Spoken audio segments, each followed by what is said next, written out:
Hey guys, tonight we're stepping into the smoky warmth of a Viking longhouse, where the wind howls across frozen fjords, but inside it's cozy enough to knock you out like a baby walrus in a wool blanket. We're diving into why people from Viking times, yes, axe-swinging, horn-wearing, actually not really, sea-sailing Vikings, had some of the best sleep in human history. Honestly, you probably won't survive this level of comfort.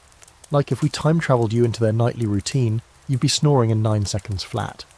So before you get comfortable, take a moment to like the video and subscribe, but only if you genuinely enjoy what I do here. Let me know in the comments, what city are you watching from and what time is it for you right now? Now, dim the lights, maybe turn on a fan for that soft background hum, and let's ease into tonight's journey together. You're standing at the edge of a snowy clearing in what's now rural Norway. The air smells like pine and distant sea salt. The sky is a cold navy blue, full of stars that seem etched into glass. In the middle of this quiet darkness, a longhouse sits like a sleeping beast. Thick timber walls, thatched roof heavy with frost. Inside, a low fire glows in the hearth, and you duck your head as you enter, warmth enveloping you like you've stepped into the middle of a wool sock. Viking households weren't just rough bunkers, these were carefully designed communal homes. You'd find a central hall with raised wooden platforms lining either side, where families lay together under thick bedding. The fire pit runs right down the centre, always smouldering, never completely out, so the place is warm all night but not smoke-choked. The scent is wood, smoke, maybe a hint of herbs drying overhead. Someone's goat is snoring gently in the corner.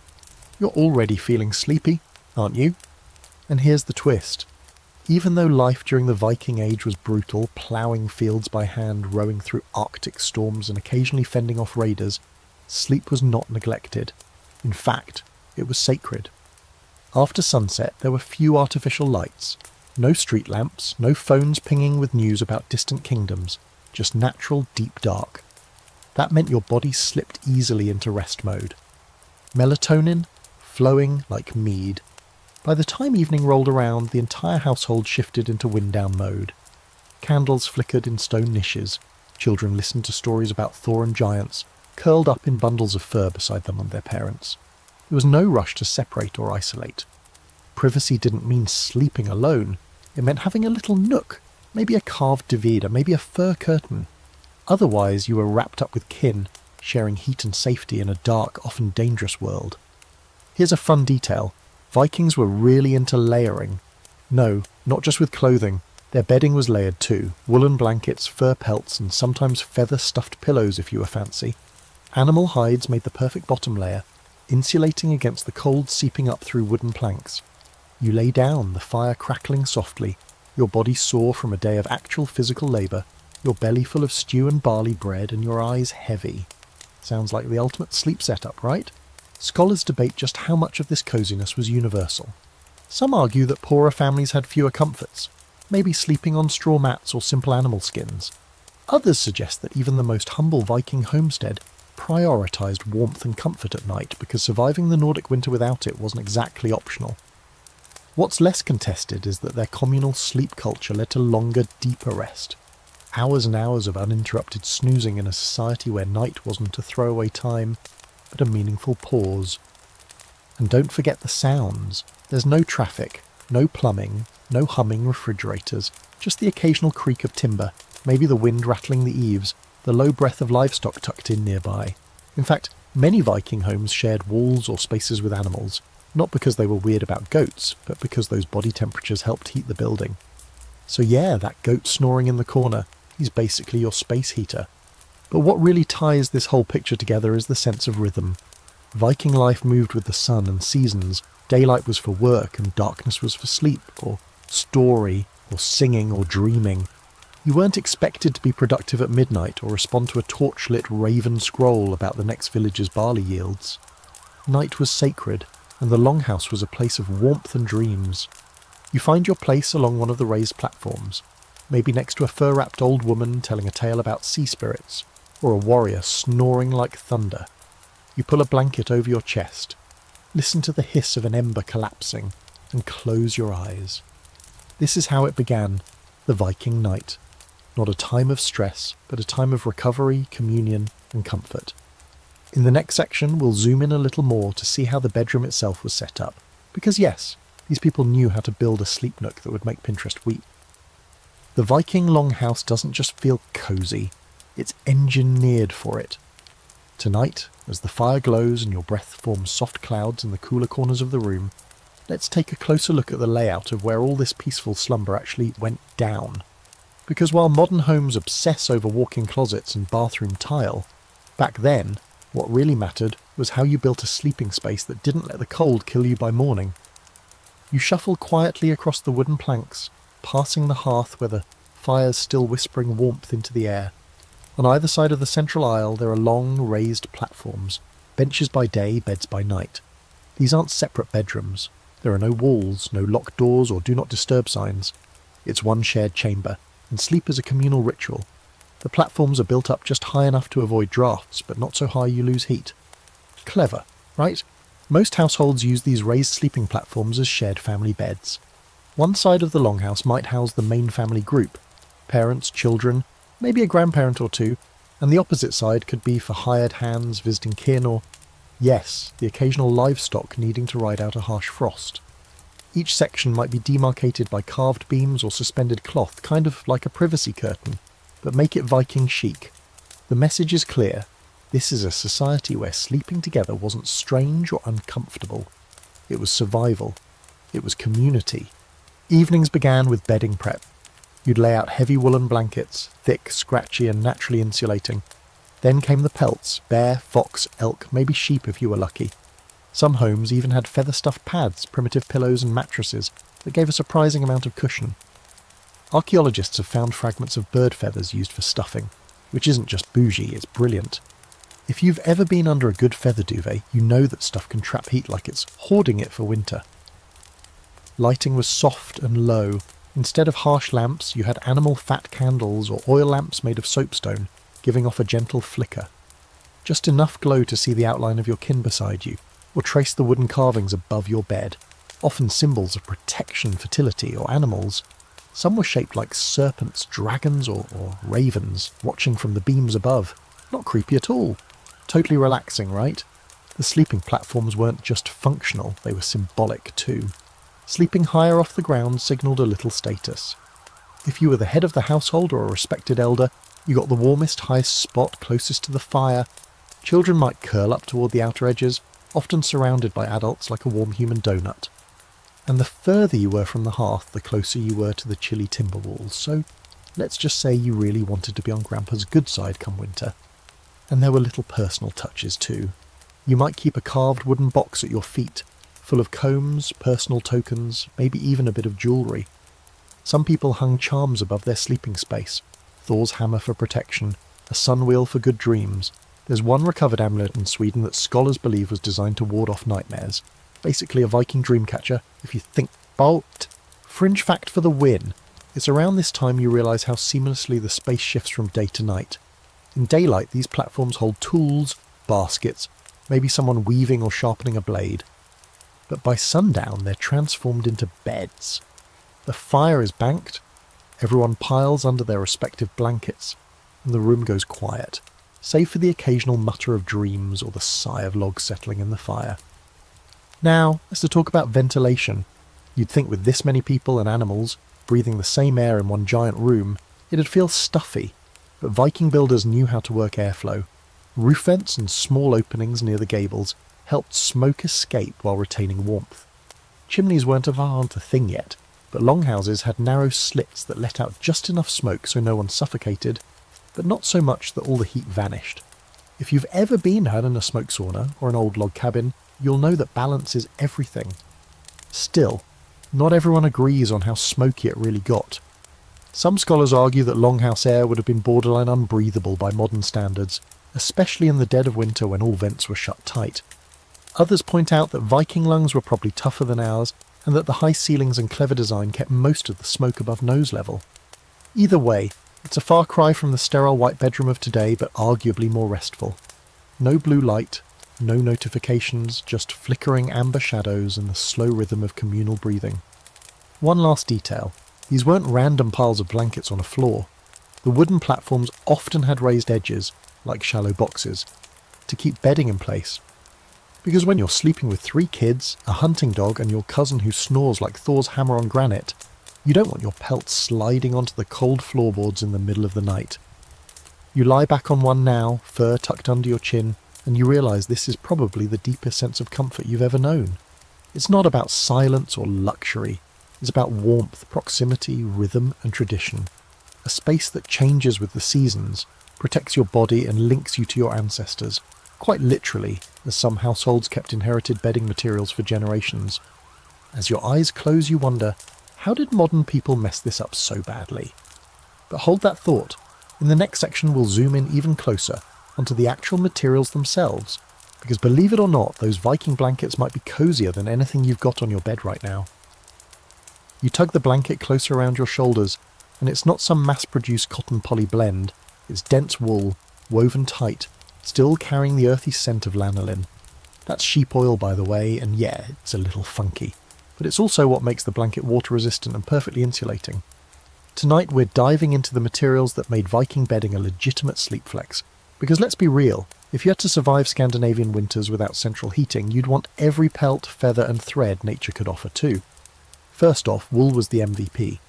Vikings had sheep all over the place, scruffy hardy breeds that could handle the cold and whose wool was thick enough to make a sail or a sleeping bag depending on how you spun it.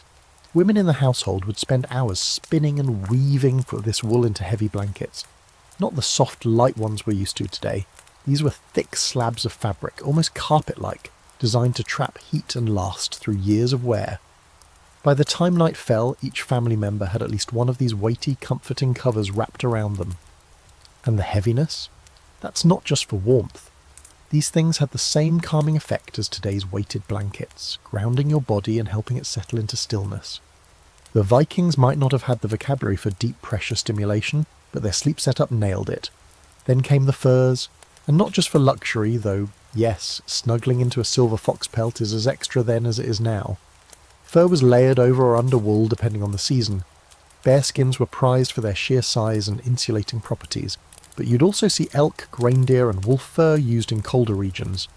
The hair side always faced in, pressing against your body and creating an additional heat trap. People even made fur sleeping sacks, primitive sleeping bags really, stitched from multiple hides, lined with wool or feathers. If you were rich, your winter sleep looked like a mashup of nature's best. Wool against the base, fur on top, feathers at your head, and possibly even another person or dog nearby to add extra warmth. Speaking of feathers, let's talk about pillows. While not every Viking slept with one, the ones who did took it seriously. Archaeological finds from grave sites in Scandinavia have included remnants of feather-filled cushions often made from the softer down of ducks and geese. These weren't mass-produced, obviously. Each one would be hand-stitched, carefully filled, and probably considered something of a household treasure. Some theories suggest these pillows were passed down, and there's even evidence that feather bedding was included in dowries. Here's my daughter, and also the comfiest nap accessory in the fjords. Now, don't think every Viking bed was a fluffy dreamscape. Some households, especially in poorer settlements, may do with straw or hay-stuffed bedding. That might sound itchy, but they'd layer it with wool cloth or sheepskin to make it bearable. It wasn't glamorous, but it worked. And in a pinch, even dried moss was used as a mattress filler. Practical, biodegradable, and probably a bit squeaky. If that's not eco-chic, what is? One of the most curious fringe facts. Viking beds might have smelled amazing, not like department store amazing, but clean, earthy, maybe even herbal. That's because people sometimes stuffed bedding with sweet-smelling herbs like juniper, thyme or yarrow, partly to repel lice and other pests, and partly because, hey, who doesn't want to fall asleep to the scent of forest spar? Bedding might also be smoked over the hearth to dry it out and give it a lingering woodsy aroma. You're drifting off now just thinking about it, aren't you? And let's not forget the textiles that made it all possible. Women, yes, mostly women, were textile powerhouses in Norse culture. Weaving was serious business, done on massive upright looms in the home. It took weeks to make a single blanket. The woven fabric wasn't just for personal use good either. It was valuable trade currency. In fact, woven wool cloth was so precious that it became a form of money in Icelandic law, measured in ells, which were basically Viking fabric credits. Your bedspread could literally be worth more than your sword. Not to say that Vikings had a bedtime economy, but they kind of did.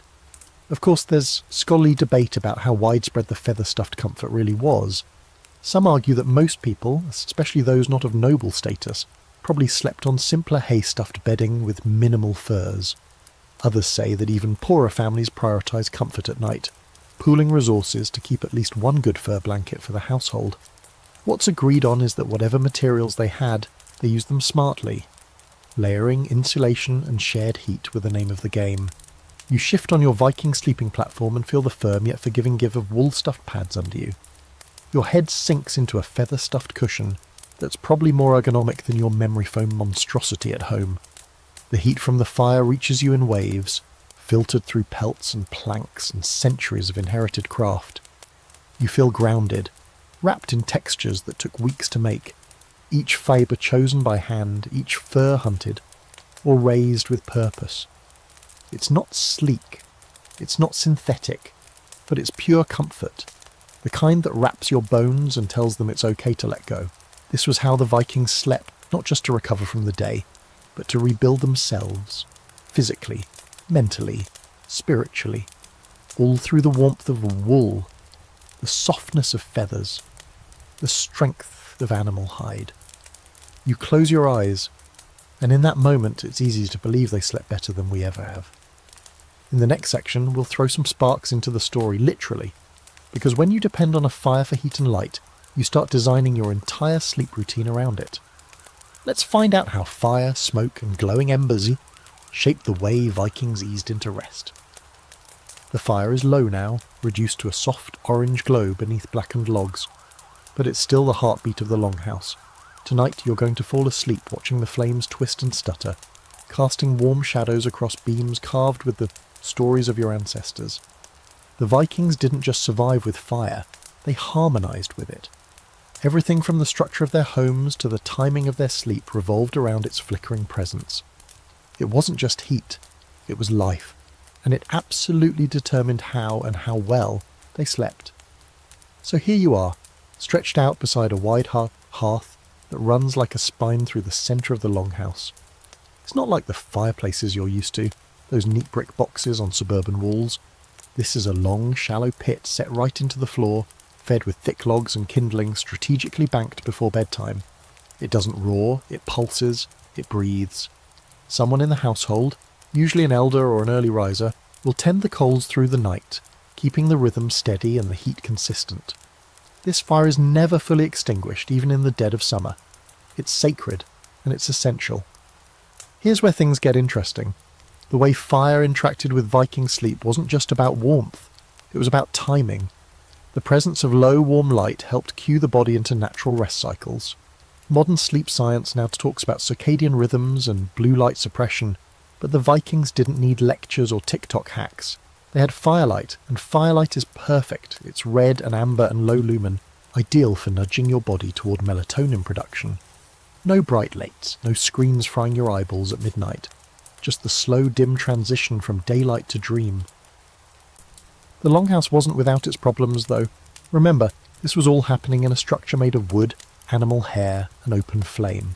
Fires were both comfort and constant risk. The roof beams were dark with soot, and the air, especially in winter when the vents were shut tight, could get smoky fast. You'd wake up coughing if you slept too close to the hearth. You'd freeze if you were too far from it. So the household learned to position sleepers in layers. Closer to the fire were the young, the sick, the elderly. The strong and healthy curled up further out, wrapped in more furs, trusting their bodies and each other. Still, even with that smoky air, there was something hypnotic about it. As the firelight flickered against the walls, it would throw up shapes and patterns, dragons flapping their wings, trees swaying in wind, faces forming and melting back into shadow. Kids might fall asleep mid-story, listening to tales while staring into those dancing lights. Adults might mutter prayers to Freyja or Odin while poking the coals with an iron rod. Dreams, it was said, could be shaped by firelight, how it moved, how it warmed, how it whispered through the dark. That's not just folklore, that's ambience. One curious detail, some Norse households would burn certain herbs or woods at night, not just to mask the scent of longhouse life, but to calm the mind. Birch bark, juniper, pine resin, these weren't random. Juniper in particular was believed to protect against evil spirits, especially the kind that slipped into dreams. Think of it as a Viking essential oil diffuser, minus the Pinterest board. The resulting smoke added to the overall environment. Sleep wasn't a sterile act. It was earthy, ritualistic, enveloped in scent, sound and low light. There's actually a pretty lively scholarly debate about just how much smoke was inside these homes. Some archaeologists argue that longhouses would have been nearly unbearable during long winters, filled with choking air and soot-stained everything. But others point to the ingenious use of air vents, ceiling gaps, and carefully managed fuel choices to argue that the smoke was part of the balance. Yes, a little irritating at times, but better than freezing. There's even a theory that the mild exposure to smoke might have helped build stronger lungs or fend off bacteria. Not that the Vikings were writing health blogs about it, but you get the idea. You shift in your sleeping nook, finding that perfect angle where the radiant heat from the fire hits your back and the pelt over your chest locks it all in. The air smells faintly of pine resin and something vaguely meaty. Someone probably left a bit of stew near the hearth to warm overnight. The crackle of a log collapsing in on itself is the only real sound. This is your nightlight, your fireplace, your stove, your security system. It does everything except make you breakfast. By now, your body is adjusting. The fire tells your cells it's time to power down. Your muscles, sore from whatever pre-modern labour you did, maybe chopping wood, mending nets, or hauling stones, are relaxing. The heat soothes the aches. The rhythm of the embers is slow and steady. And in this red-lit haze, your mind starts to drift, gently nudged toward dreams. You're not falling asleep to digital noise or a glow-in-the-dark alarm clock. You're falling asleep to actual rhythm and warmth, the kind humans have relied on for thousands of years. And that's the core of it, really. Viking sleep wasn't just about where you lay or what you lay on.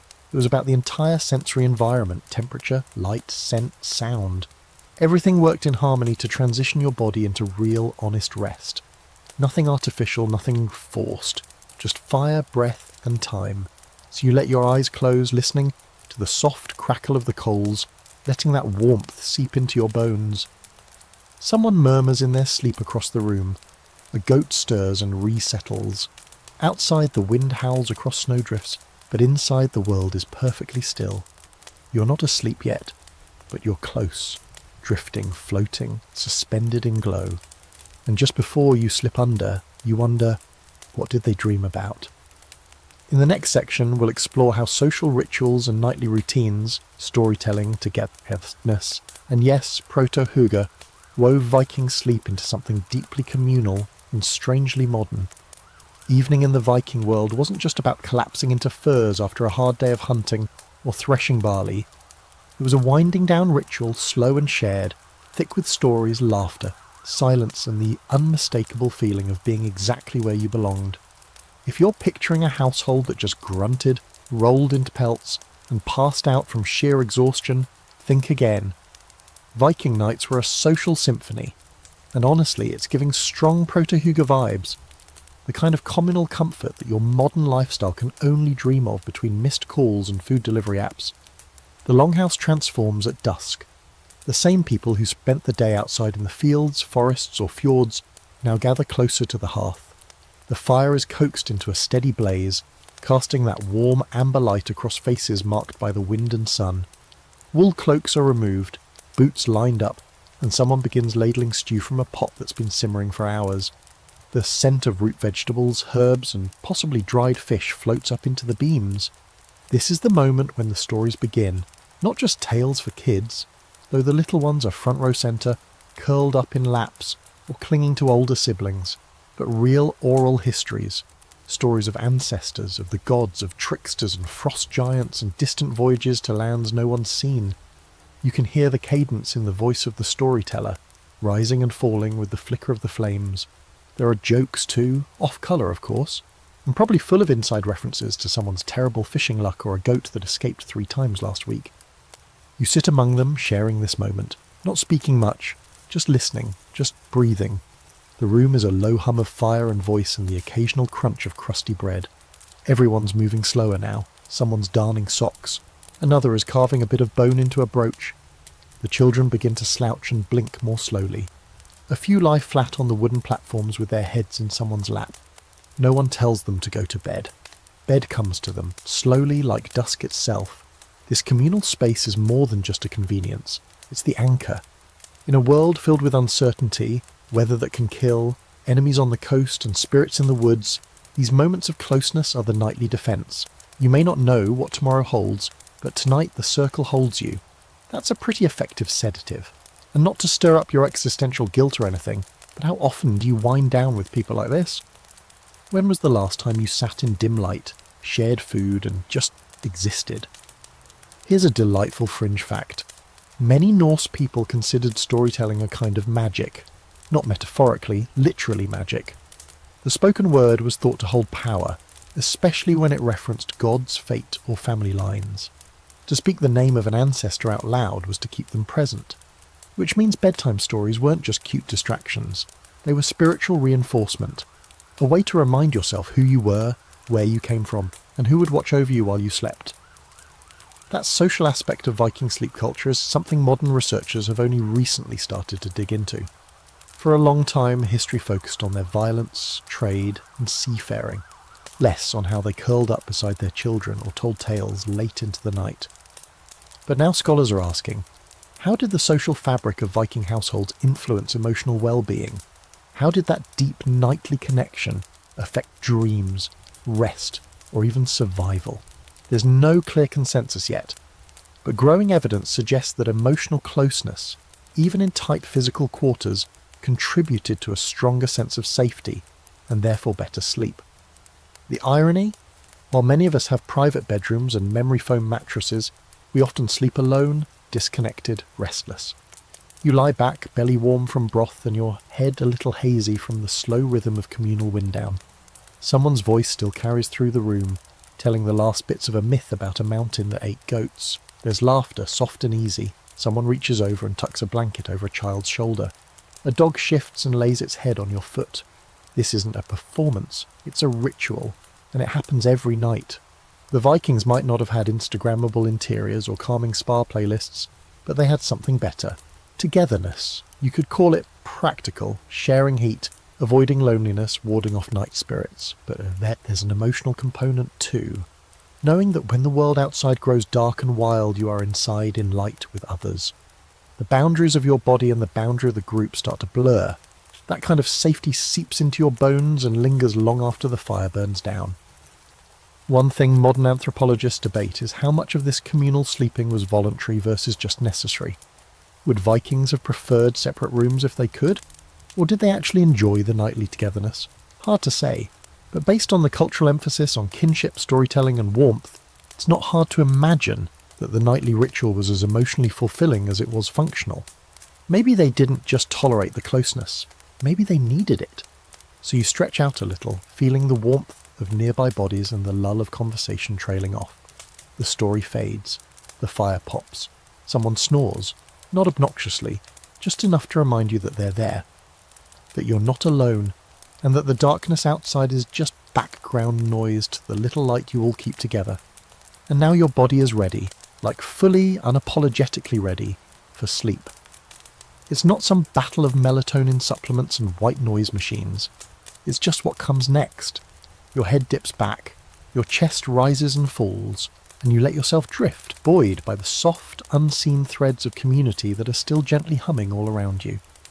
In the next section, things get more intense, in a good way, because it's not just the social rituals that set you up for peak sleep. It's the fact that Viking days were physically demanding to the core. Let's see how rowing across icy seas and swinging an axe like it owes you money can knock a person out like no lullaby ever could. You don't just fall asleep after a Viking day, you collapse into it, muscles aching in the most satisfying way, bones humming with that delicious earned exhaustion. Forget gym memberships and 10,000 steps a day. Viking life was a full-body workout from the moment the sun peeked over the fjord to the second it disappeared behind the hills. That kind of non-stop physical labour didn't just make for productive days. It primed the body for sleep so deep it could drown your dreams in it. And honestly, it might have been the best sleep aid nature ever invented.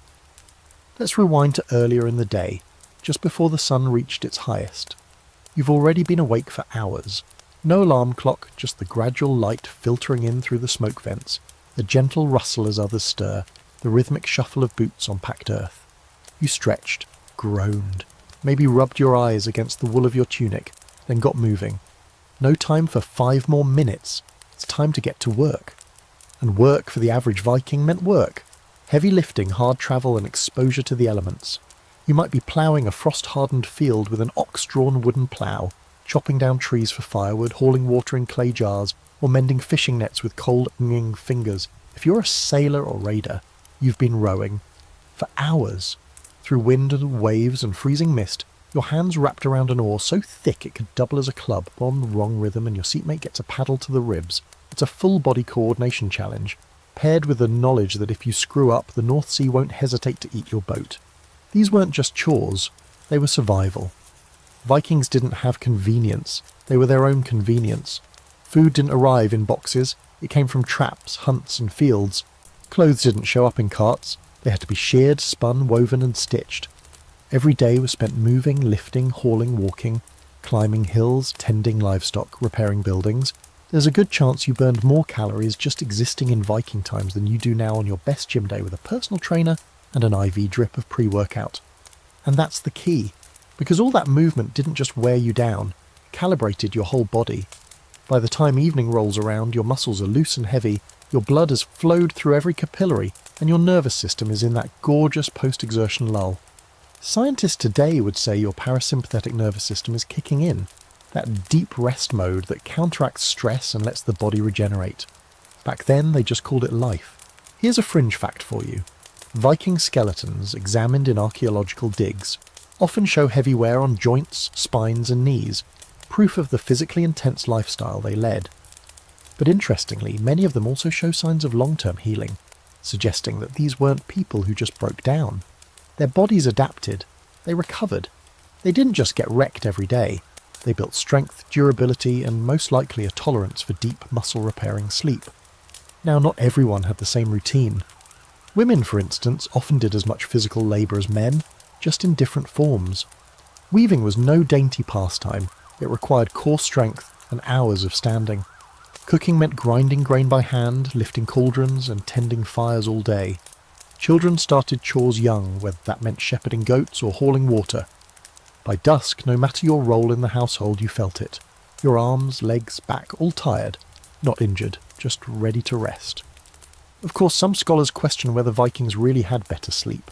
Sure, their bodies were tired, but what about pain? Infection? Cold? Wouldn't all that make sleep worse? That's the debate. One camp argues that chronic aches and untreated injuries might have disrupted sleep for many, especially elders. But the other side counters that a life spent outdoors, physically engaged, and attuned to nature's rhythms might actually lead to better quality sleep, even with a few sore joints. You lying now in your fur-lined bed probably don't feel pain. You feel spent. You feel the kind of fatigue that doesn't come with a screen-induced headache or a stiff neck from sitting at a desk all day. You feel the weight of a body that worked and moved and pushed, and now your nervous system is thanking you. Cortisol levels drop, heart rate slows, muscles soften. You're not counting sheep, you're becoming one with the herd. Even the timing of Viking life supported this kind of rest.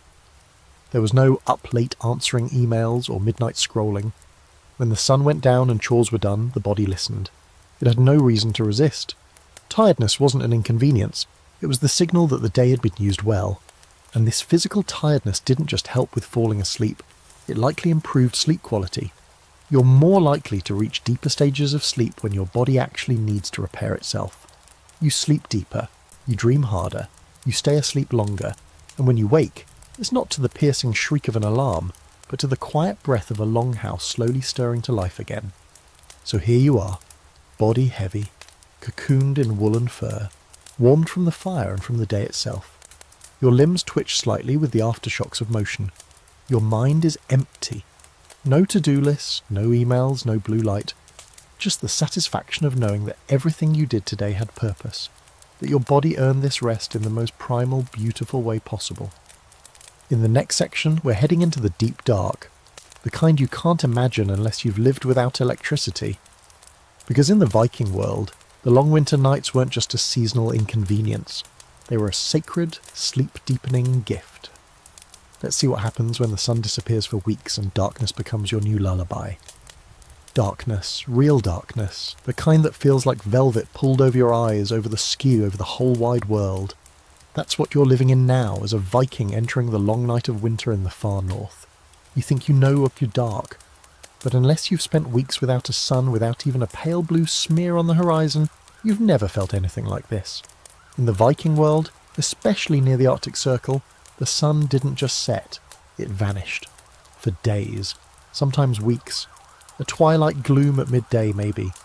But for the most part, winter turned everything into one long, uninterrupted dusk.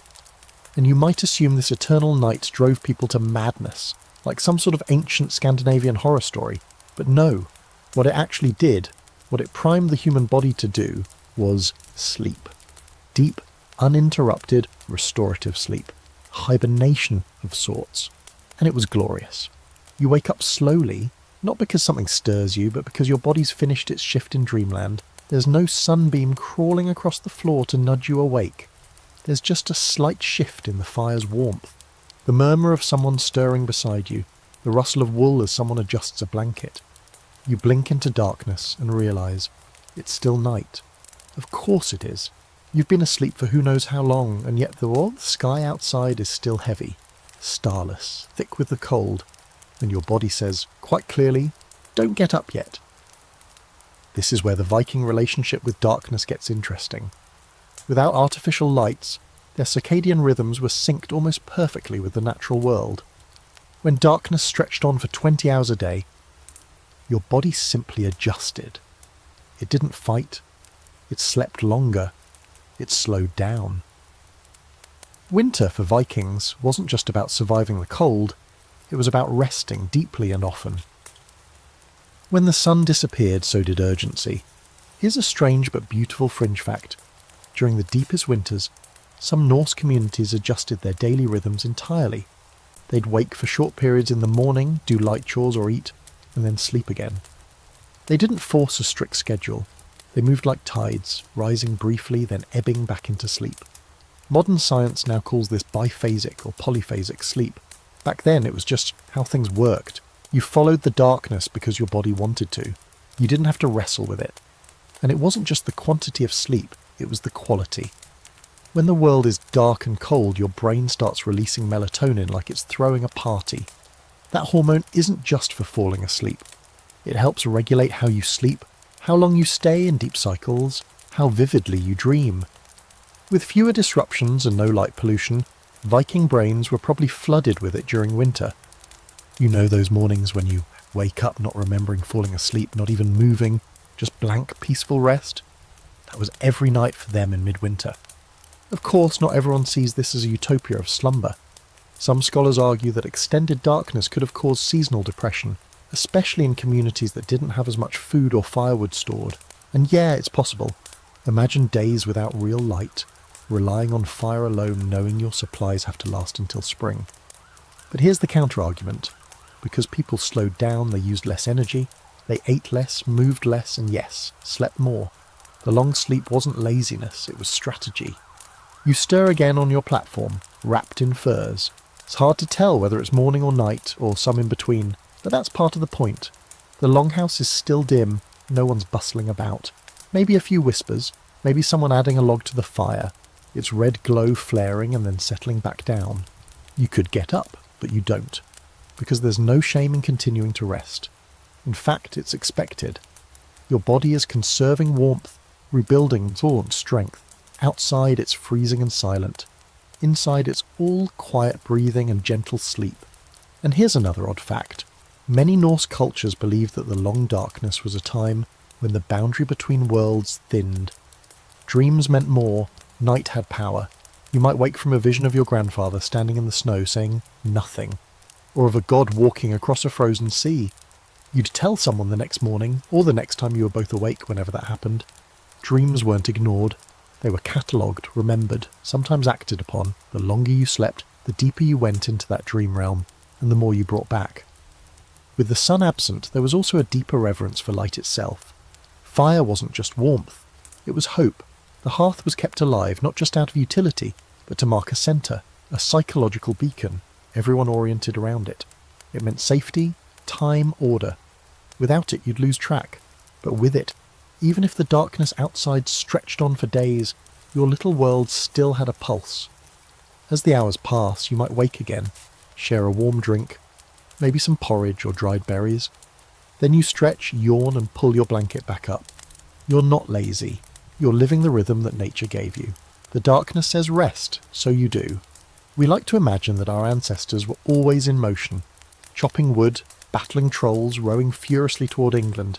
But truthfully, part of Viking strength came from knowing when not to push, when to lie still, when to conserve, when to let the body rebuild beneath layers of fur while the outside world turned black and silent. So as you nestle deeper into your bedding, your breath fogging just slightly in the air, you realise you're not resisting the dark. You're resting in it. And maybe, just maybe, your modern life could use a bit more of that. Less fighting the night, more sinking into it, letting it do what it was always meant to do, wrap you up, shut you down, and carry you gently into another dream. In the next section, we'll talk about the sounds of the Viking night, not the kind that kept you awake, but the ones that soothed you into sleep. From distant sea winds to animal murmurs, we're diving into the Norse soundscape, and why it might be the most effective white noise machine you've never considered. It's the kind of night that hums quietly at the edges of your ears, not silent, not noisy, but rich with texture. You're wrapped in furs again, still half floating in that liminal place between waking and sleep.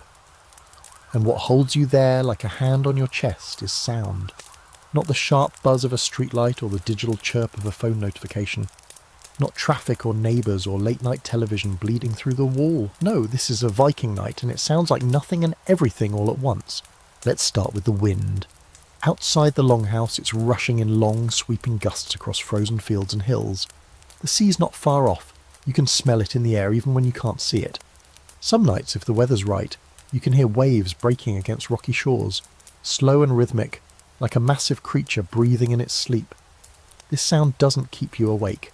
It anchors you. The wind rattles the thatch above, but the walls don't groan. The longhouse was built for this. Thick logs, tightly fitted planks, moss stuffed between every seam to keep out the draft. You're warm, you're safe. The wind just sings to you. Then come the animals. Livestock sleep nearby, not just for convenience, but because their body heat helps keep the house warm. On a quiet night like this, you can hear a cow shift in its pen, a horse gently stomping in its stall, chickens coo in their sleep, clustered together like one fluffy mass. And then there's the dog curled up at your feet, occasionally twitching with dreams of whatever dogs dream about. Chasing spirits, barking at Thor, maybe just a very determined rabbit. Either way, it's comforting. These sounds aren't a nuisance, they're the heartbeat of the household.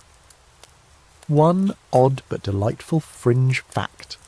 Cats were everywhere in Viking homes, and not just for catching mice. They were seen as magical, protective, and often associated with the goddess Freya. So when you hear the soft scratch of claws on timber, or feel something small and warm curling up beside you, it's probably one of those divine little murderers purring its way into your blanket. The vibration of a cat purring has even been shown in modern studies to promote healing and reduce stress, which means your Viking nap buddy is basically an organic white noise machine with mystical credentials. The human side of the soundscape is no less comforting. Someone's snoring gently across the room, not the chainsaw kind, just soft exhalations that rise and fall with firelight. Occasionally, someone murmurs in their sleep, shifting in their bedding. A baby cries, but only briefly, quickly soothed by the hush of a mother's voice and the rhythmic bounce of feet on floorboards. There's no panic, no irritation. Nighttime interruptions are normal here. You respond, settle, and sleep again. And over it all, the fire. Always the fire. It crackles low in the centre of the longhouse, burning steady, never quite silent. The sound of it is hypnotic. Soft pops, shifting coals, the occasional sigh of heat meeting cold. It's not loud, not sharp, but it marks time in its own way, a living metronome. You could fall asleep just to the rhythm of the fire alone. In fact, you probably already are. Some nights, depending on the season and the weather, you might hear other sounds too. Wolves in the distance howling across the snowfields. Not close, far enough to be haunting rather than threatening. Owls calling to each other in the trees. The creak of a branch heavy with ice, none of it jars you. In the Viking world, you grow up with these sounds. You learn them. You know which are safe and which mean danger. And tonight, everything feels safe. Modern sleep researchers talk a lot about sound pollution, How even small noises can disrupt REM sleep, fragment your rest, or leave you feeling groggy. Vikings didn't have soundproofing, but what they did have was consistency. The sounds of the longhouse were predictable, natural, reassuring. There's something incredibly grounding about that. You don't jolt awake because of a car horn or a distant siren. You fall asleep to the same soft chorus every night. That consistency also helped with sleep rituals. You weren't just lying down in a new, unfamiliar space every night. You were returning to something deeply known. Your body learned to associate these sounds, the rustle of furs, the breathing of others, the sigh of wind, with sleep. The habit loop was hardwired. You hear the goat cough once in its sleep and your brain goes, "Ah, time to dream." There's a scholarly debate worth mentioning here. Some historians argue that the Viking longhouse, with all its occupants and noise, couldn't possibly have been conducive to deep sleep. Surely it was too chaotic, too crowded. But the counterpoint, and it's a strong one, is that for people who lived communally, these sounds weren't interruptions. They were signals of safety. In a dangerous world, the noise of the herd, the family, the fire was a lullaby.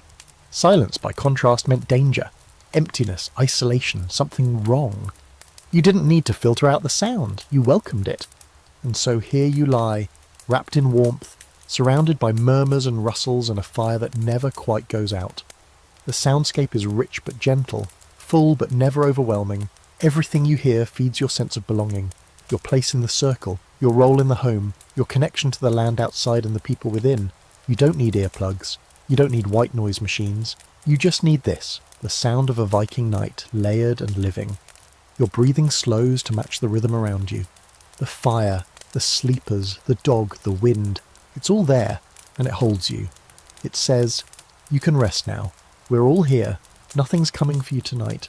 In the next section, we'll drift into a more mystical realm. Because for Vikings, sleep wasn't just rest, it was a gateway. Dreams weren't random. They were visions, signs, even visits from the dead. Let's dive into how the Norse saw the sleeping mind not as escape, but as communion with something far greater. Somewhere in the folds of sleep you feel a shift, not in your body, which is wrapped warm and still beneath heavy woolen furs, but in your mind. The fire crackles gently.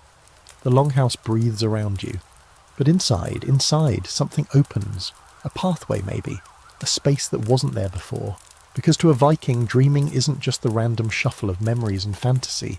It's a bridge, a message, a glimpse beyond the veil. And now you're walking across it. In Norse culture, sleep and dreams weren't private idle things, they were powerful. Dreams could carry warnings, they could offer blessings, they could whisper fate. You'd wake from one not with a shrug, but with your heart pounding, already rehearsing how you'd tell the others at breakfast. What signs you saw, who appeared to you, what shadowy symbols hovered just beyond your understanding. You might even believe you'd travelled while you slept, not in some weird metaphor, but in soul. The Vikings believed the soul had a few different parts, and one of them, the hugger, was the seer itself that could drift during sleep. The hugger could visit other people, slip into dreams, leave omens, or receive them. You've just spent a day hauling nets, cutting firewood, eating stew by the fire. But as your body rests, your hugger steps out. Quietly, naturally, like mist rising from water, you don't even feel it go. And where it goes, that depends. Maybe you dream of your grandmother, who died 2 winters ago. She's sitting beside a hearth that isn't yours, humming a song you haven't heard since childhood. She doesn't speak, but she looks at you deeply. You wake with her face still burned into your thoughts, and for the rest of the day you'll carry the weight of that silence. Was it a warning? A blessing? Was she calling you, or reminding you to live better?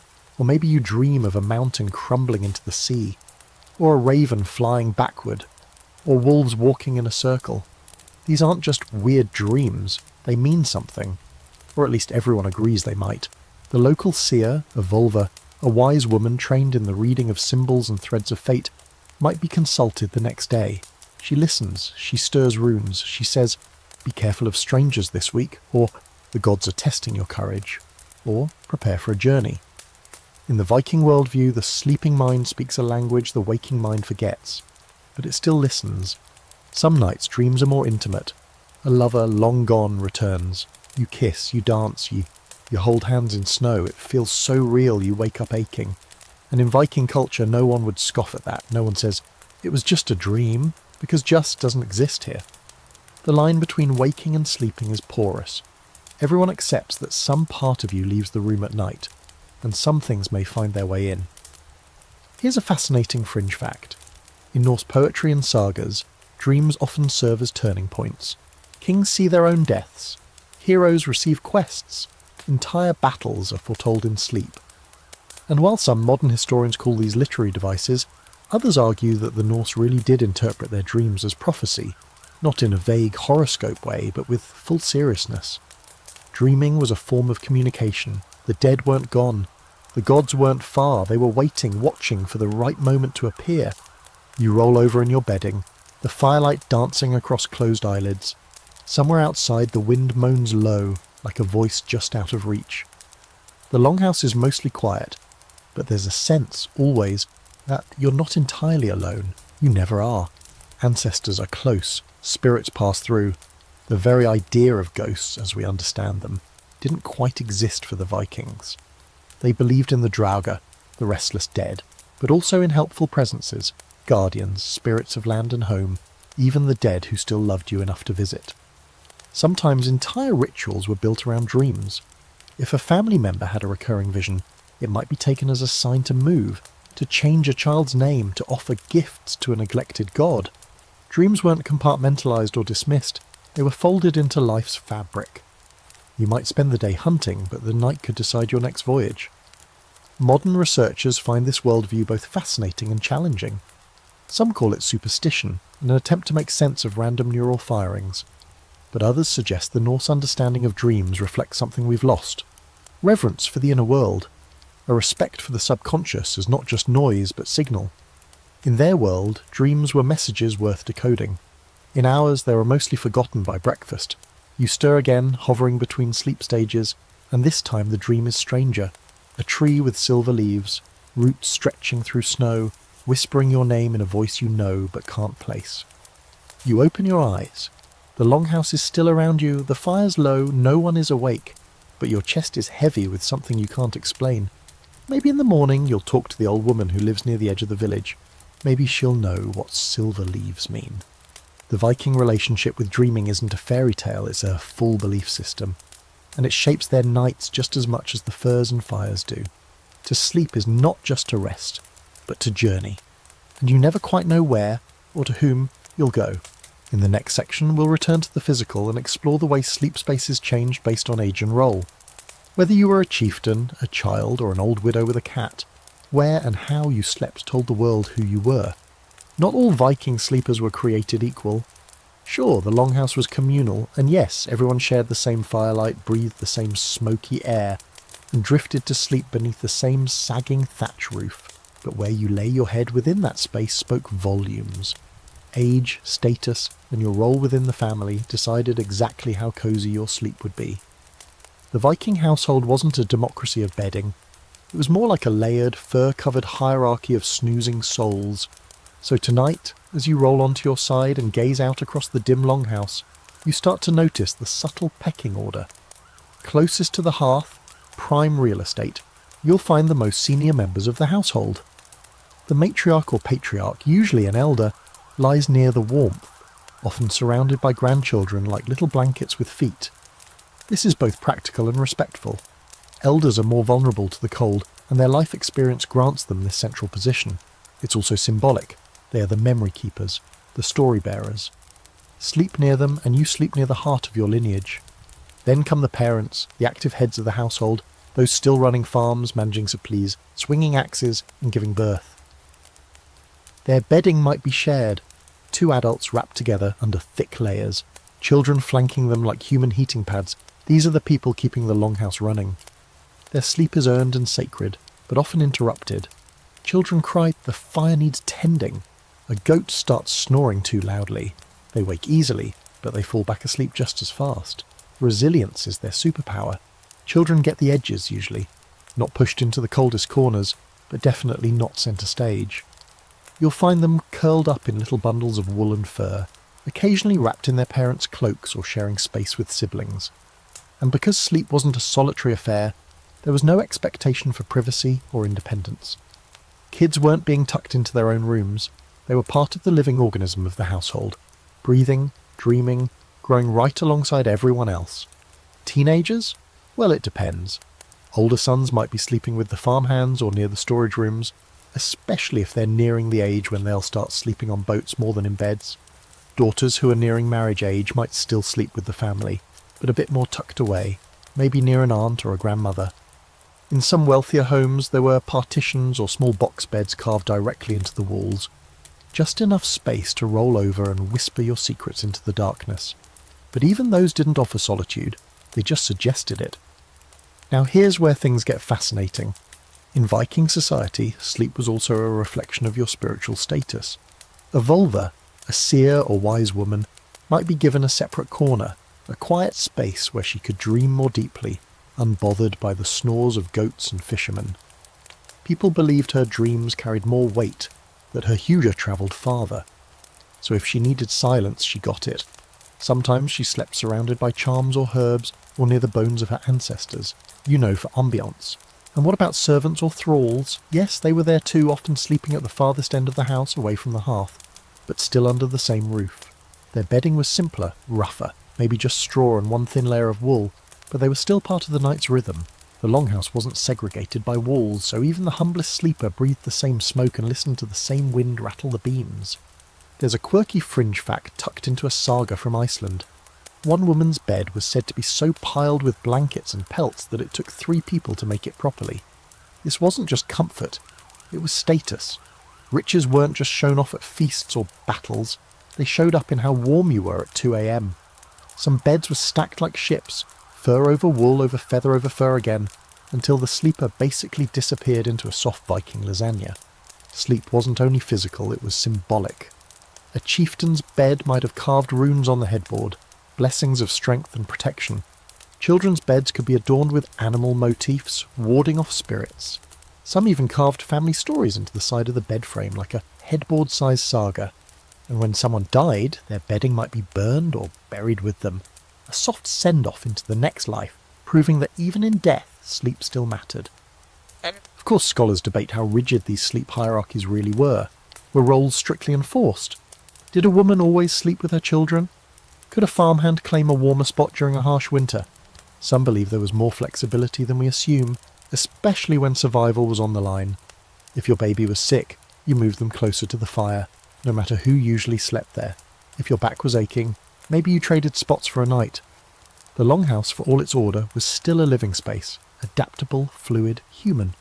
You wake up not because something startles you, and not because an alarm is screaming beside your head.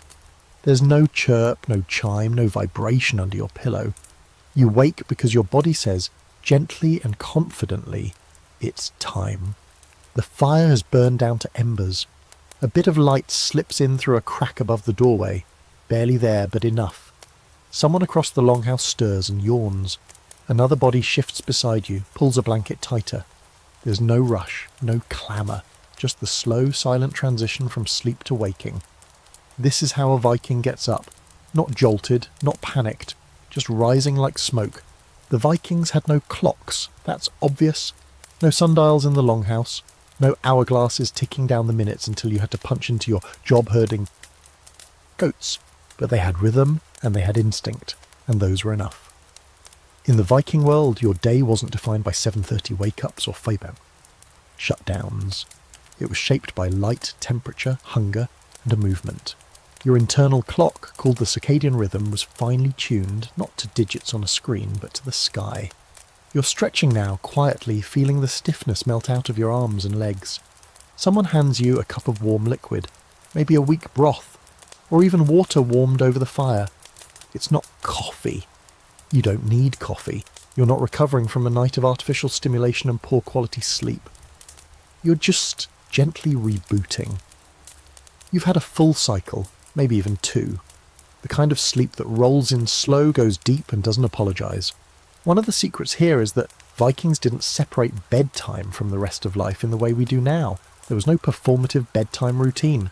No face masks, no meditation apps, no doom scrolling until your retina's fried.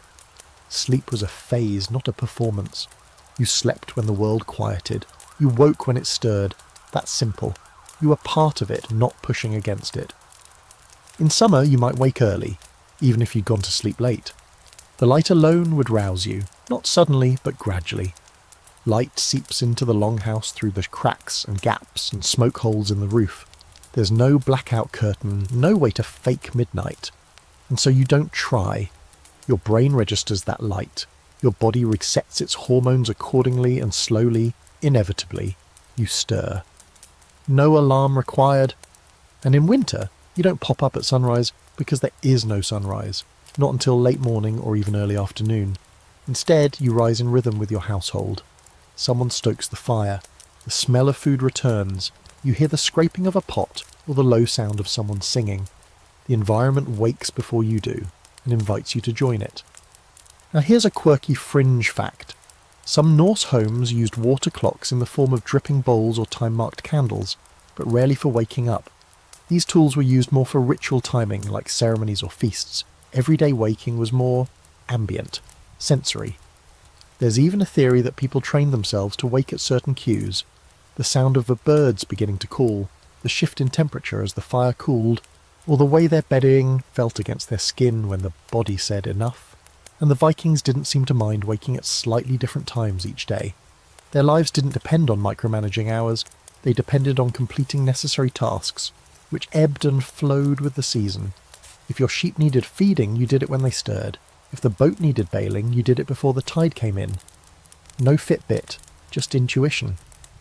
This is what makes the Viking approach to sleep and waking feel so elegant. It wasn't about optimization, it was about integration. They weren't tracking REM cycles or hacking their sleep with gadgets. They were living in ways that naturally aligned with how the human body wants to function. They didn't wake in panic, they woke in context. And because they didn't dread the start of the day, they didn't delay it. No snooze buttons, no angry muttering under fur blankets. There might have been groaning, sure, everyone gets stiff, but it wasn't emotional resistance. It was more like, all right, body, let us move again. You sit up, you wrap your cloak around your shoulders, you notice the person beside you still asleep, and you don't wake them. There's no need. They'll rise when their rhythm tells them it's time. And if you're wondering whether this rhythm worked, whether people really got up on time without clocks, just remember that these folks built ships with no blueprints, navigated by stars and birds, and organised massive seasonal farming cycles. They weren't casual, they just didn't need watches to get it right. Of course, scholars debate how uniform this was.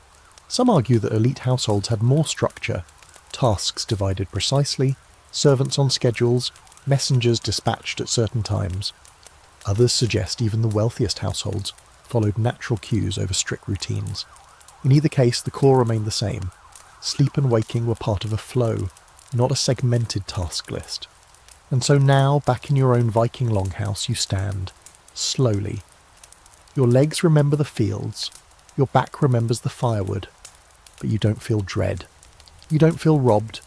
You feel done, like a loaf pulled from the oven at the exact right moment. Your body says, that was enough. You stretch, you step toward the fire. You begin your day not with resistance, but with quiet readiness. Next, we're going to climb inside the Viking dreamscape just a bit deeper. Because if you fell in battle, you didn't just hope for a good burial, you hoped for a good dream after. Let's talk about Valhalla, the dream of eternal sleep and what warriors whisper to themselves in the dark before they close their eyes. It's late again in the longhouse. The fire has quieted to a bed of glowing coals, and the air carries that familiar mix of smoke, wool and salted wood. You're lying beneath your furs, the hush of sleep spreading through the room like a soft mist. But before your mind finally lets go, before you drift into the dreaming place, one thought rises, quiet but powerful. Will I wake up tomorrow? And if not, where will I go? For a Viking, sleep and a death weren't distant cousins, they were almost twins. Both journeys into another realm, both moments when the soul might slip loose, however briefly. And among all the dreams a Norse warrior could have, there was one that towered above the rest, the dream of Valhalla. Valhalla wasn't just a post-death paradise, it was a sleep fantasy, a place of eternal rest and readiness, where warriors slept deeply, rose gloriously, and feasted endlessly. You'd fight each day, die with honour, wake again unscarred, and spend the night in laughter, drink and sleep, and then do it all over again. For someone who spent life braving cold seas and real battlefields, this was the best case scenario. Death with purpose, rest with reward. Lying here in your longhouse knowing another voyage might come soon, or that the next raid could be your last. The dream of Valhalla wraps around you like an extra pelt. It's not just wishful thinking, it's a promise. If you live well, if you die bravely, you will sleep again, in the greatest hall of all among the chosen of Odin. Some even believe that the manner of your sleep in this life might influence your next. Sleep too much, grow soft, and maybe Frasia's hall, not Odin's, was more your style, but if you slept like a warrior, deeply, sparingly, with readiness in your bones, then the gods would see your discipline. Your dreams might even be previews, flickers of what awaited you in the beyond. And yes, it's more complicated than just one big gold-plated dormitory in the sky. The Viking afterlife was layered. Valhalla was for the warriors, those who died in battle with sword in hand. Others might go to Folkvanga, Freya's realm, where fields stretched wide and souls found peace and beauty, not blood. Still others travelled to hell, not the flaming inferno modern stories imagine, but a colder, quieter place, shadowed, still, peaceful in its own right. But Valhalla stuck in the imagination like fire on a dry thatch roof. It was loud, it was bright, it was packed with the fallen great. Every Norseman knew the image, a vast golden hall with shields for a ceiling and spears for rafters. Mead horns never empty, meat always roasting, and beds, soft, warm, lined with honour, for every warrior who'd proven themselves. To a Viking, this was not some fluffy afterlife. It was earned sleep, seasoned with the salt of valour. And here's where it gets weird in a beautiful fringe fact kind of way. Some burial mounds were designed to imitate longhouses, the idea that in death the soul would feel at home. Some were even buried with bedding, literal fur and woven blankets, because the body, even in death, deserved comfort. Even in their last rest, the Vikings didn't separate sleep from sacredness. You roll over, blinking up at the low ceiling beams. Maybe there's a carving above your bed, Odin on his 8-legged horse, riding across the sky, or Thor with his hammer raised, protecting the sleepers below. These carvings weren't just decorations. They were anchors, reminders that your sleep wasn't just about recovery. It was part of a greater cycle. Dream, wake, fight, feast, sleep again. The body rested, but the soul prepared. And there were stories, oh so many stories, of men and women who dreamed of their own deaths, who saw themselves in Valhalla before they ever bled. Some woke and knew it was coming. Others took it as comfort. A vision, a taste, a preview. Sleep was a place where fate whispered. Even those who weren't warriors found meaning in this dream cycle. A farmer might lie down and hope to join his ancestors in a hall of his own. A mother might dream of reuniting with a lost child. The dream world wasn't a neutral zone.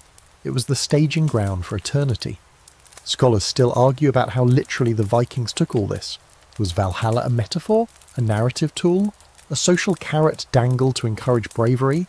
Possibly, but the consistency with which it appears in sagas, carvings, and poems suggests a deeper belief. At the very least, they hoped. And in hoping, they shaped their dreams accordingly. And then there's the quieter idea, the one that doesn't get carved into runestones but probably mattered just as much. Maybe this life is Valhalla, or close enough. You eat, you sleep, you fight, you love, you share warmth with your kin and your dog and your children. You hear stories by firelight and drift into dreams without fear. Maybe you don't need golden walls and flying horses. Maybe the longhouse, in its crackling silence, is its own kind of afterlife. You close your eyes again, the fire pops softly. A body shifts beside you. The wind hums just outside, and you think, if this is my last sleep, if I don't wake, let me dream well. Let me see the hall, let me rest in honour. And with that thought, peace settles over you like snowfall. You've earned this, not just for what you've done, but for what you've believed. Next, we'll turn from myth back to physiology, because here comes the Viking paradox. Despite freezing winds and frigid nights, sleeping in the cold actually helped them sleep better. Let's crack open the secrets of the cold sleep cycle, and why modern bedrooms are getting it all wrong. Cold air kisses your nose as you stir beneath the furs, and your first thought isn't panic, it's comfort. There's a kind of clarity in this chill, a freshness. The tips of your fingers peeking out from the blanket, are just cool enough to remind you that you're alive, but the rest of your body is deeply, perfectly warm. Welcome to one of the most unexpected secrets of Viking sleep. The cold wasn't the enemy. In fact, it might have been the secret weapon. Modern people go to great lengths to keep their bedrooms warm. Insulation, central heating, electric blankets, thermal pyjamas. But here in the Viking longhouse, you're sleeping in temperatures that would probably horrify your thermostat. Maybe just above freezing in the depths of winter. No glass in the windows. No doors with rubber weather seals. Just solid timber, a persistent draft, and your own ability to adapt.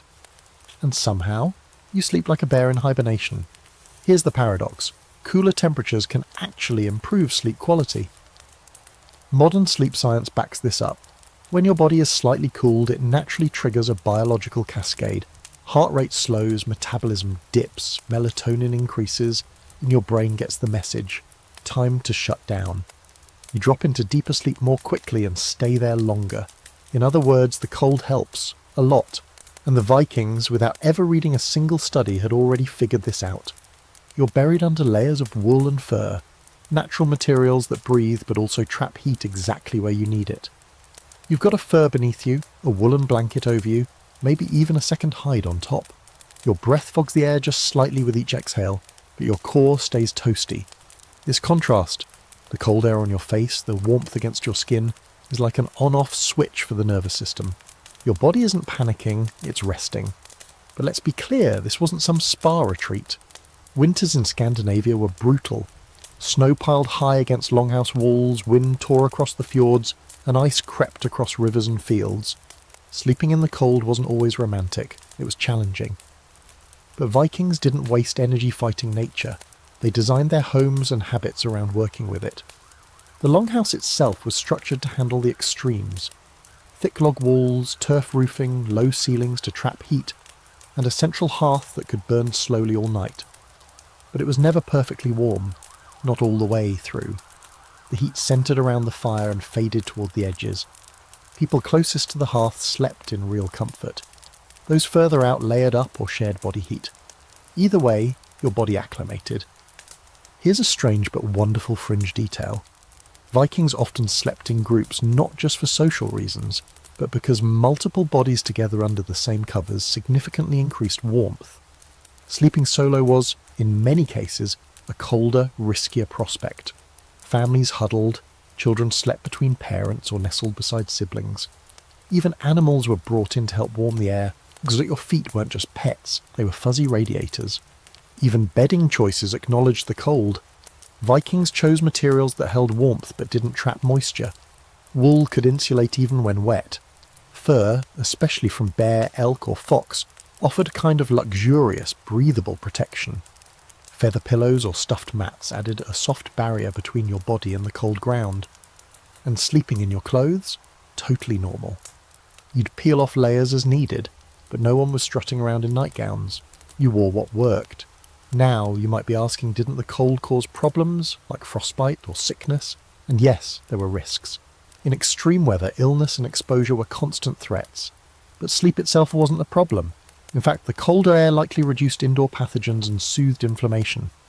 Cold sleeping conditions have been linked with improved immune function and lower inflammation markers. Again, Vikings didn't know the terms, but they felt the effects. Scholars often debate how much of this was intentional versus unavoidable. Did the Norse people choose the cold or just endure it? Probably a mix, but what's clear is they had learned how to optimize it. They didn't chase tropical comfort. They chased efficiency. Warm where it counts, cool where it helps. They designed their sleep environments to match reality, not fight it. And that reality shaped the rhythms of rest. You fell asleep faster. You stayed asleep longer. You didn't toss and turn in stuffy rooms with poor air circulation. You breathed crisp, clean mountain air all night. Yes, even with the occasional whiff of goat. You roll over, tugging your blanket up to your chin, and feel that perfect cold-warm balance. The tip of your nose tingles slightly, but your chest, arms and legs are nestled in a microclimate of cosy bliss. There's no hum of a heater, no hot air blasting through vents, just natural insulation, your body's radiant heat, and the comfort of knowing the fire is still glowing in the hearth if you really need to warm your hands. One more thing, cold air also affects dreams. Some theories suggest that deeper sleep cycles, prompted by lower body temperature, can lead to longer and more vivid dreams. You're not just sleeping well, you're dreaming better. And for a Viking, dreams matter. A lot. So as your body rests in this naturally optimised sleep chamber, a chilly, smoky, slightly animal-scented haven, you realise that modern sleep culture might be missing something. Maybe it's not about making the bedroom warmer. Maybe it's about making it smarter, simpler, more elemental, less smart mattress, and more fur and fire. In the next section, we'll explore another Viking bedtime secret. Not what happened in bed, but before it. Specifically the steamy, soothing world of Norse bathing rituals. Saunas, steam and heat that reached your bones before you ever touched your blanket. Steam curls around your shoulders, rising in slow, ghostly ribbons. You're sitting on a bench, slick with moisture, the air thick with heat and the sharp scent of birch. Every breath fills your chest with warmth, then escapes in a quiet hiss as your pores open and your skin sighs in relief. You haven't even made it to bed yet, but your whole body is already relaxing, preparing, surrendering to the night. This isn't a modern spa, it's a Viking sauna, and it's as integral to sleep as furs and firelight. Yes, Vikings had saunas.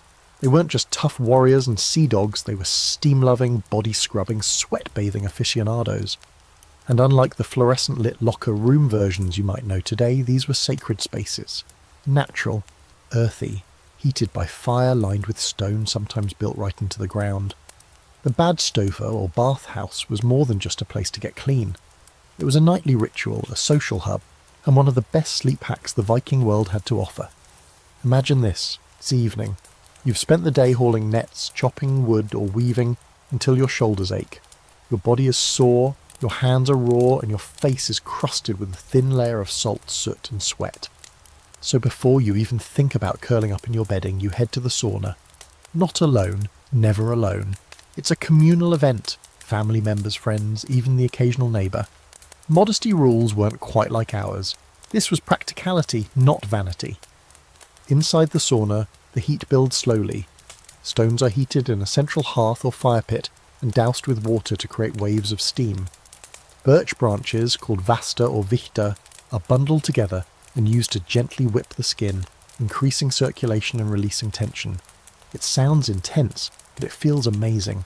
It stings, then soothes. You sweat until the day's burdens quite literally drip off you. But the patterns remained, year after year, generation after generation. You grew up sleeping near your mother, then slowly shifted outward, further from the hearth, closer to responsibility, and eventually maybe, if you lived long enough and earned your place, you found yourself back near the fire, children curled at your knees, dreaming the same dreams you once had. You glance around your imagined longhouse, seeing the sleeping forms that surround you. A young boy clutches his carved wooden horse. The girl mumbles something in her sleep and kicks off a blanket. The old man near the hearth hasn't moved in hours, chest rising and falling like the tide. This isn't just a room full of sleepers. It's a living diagram of Viking society, spelled out in bedding. And it all works. It breathes. It keeps people safe, warm and connected. Sleep isn't something you do alone. It's something you do together, as a family, as a unit, as a tiny fur-draped universe orbiting a single steady fire. Next up, we're going to wander into a truly bizarre part of Viking sleep culture, the mysterious midnight gap.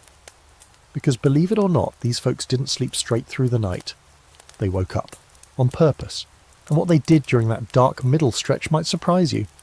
Your eyes flutter open. The longhouse is dark, but not in the deep, dreamless way of midnight sleep. It's a different dark, softer, awake at the edges. You're not alone in this strange quiet moment. Around you, others shift in their bedding. A few people are already sitting up. Someone stokes the fire, sending sparks twisting up into the smoky rafters. A pot of water is being warmed. This isn't insomnia.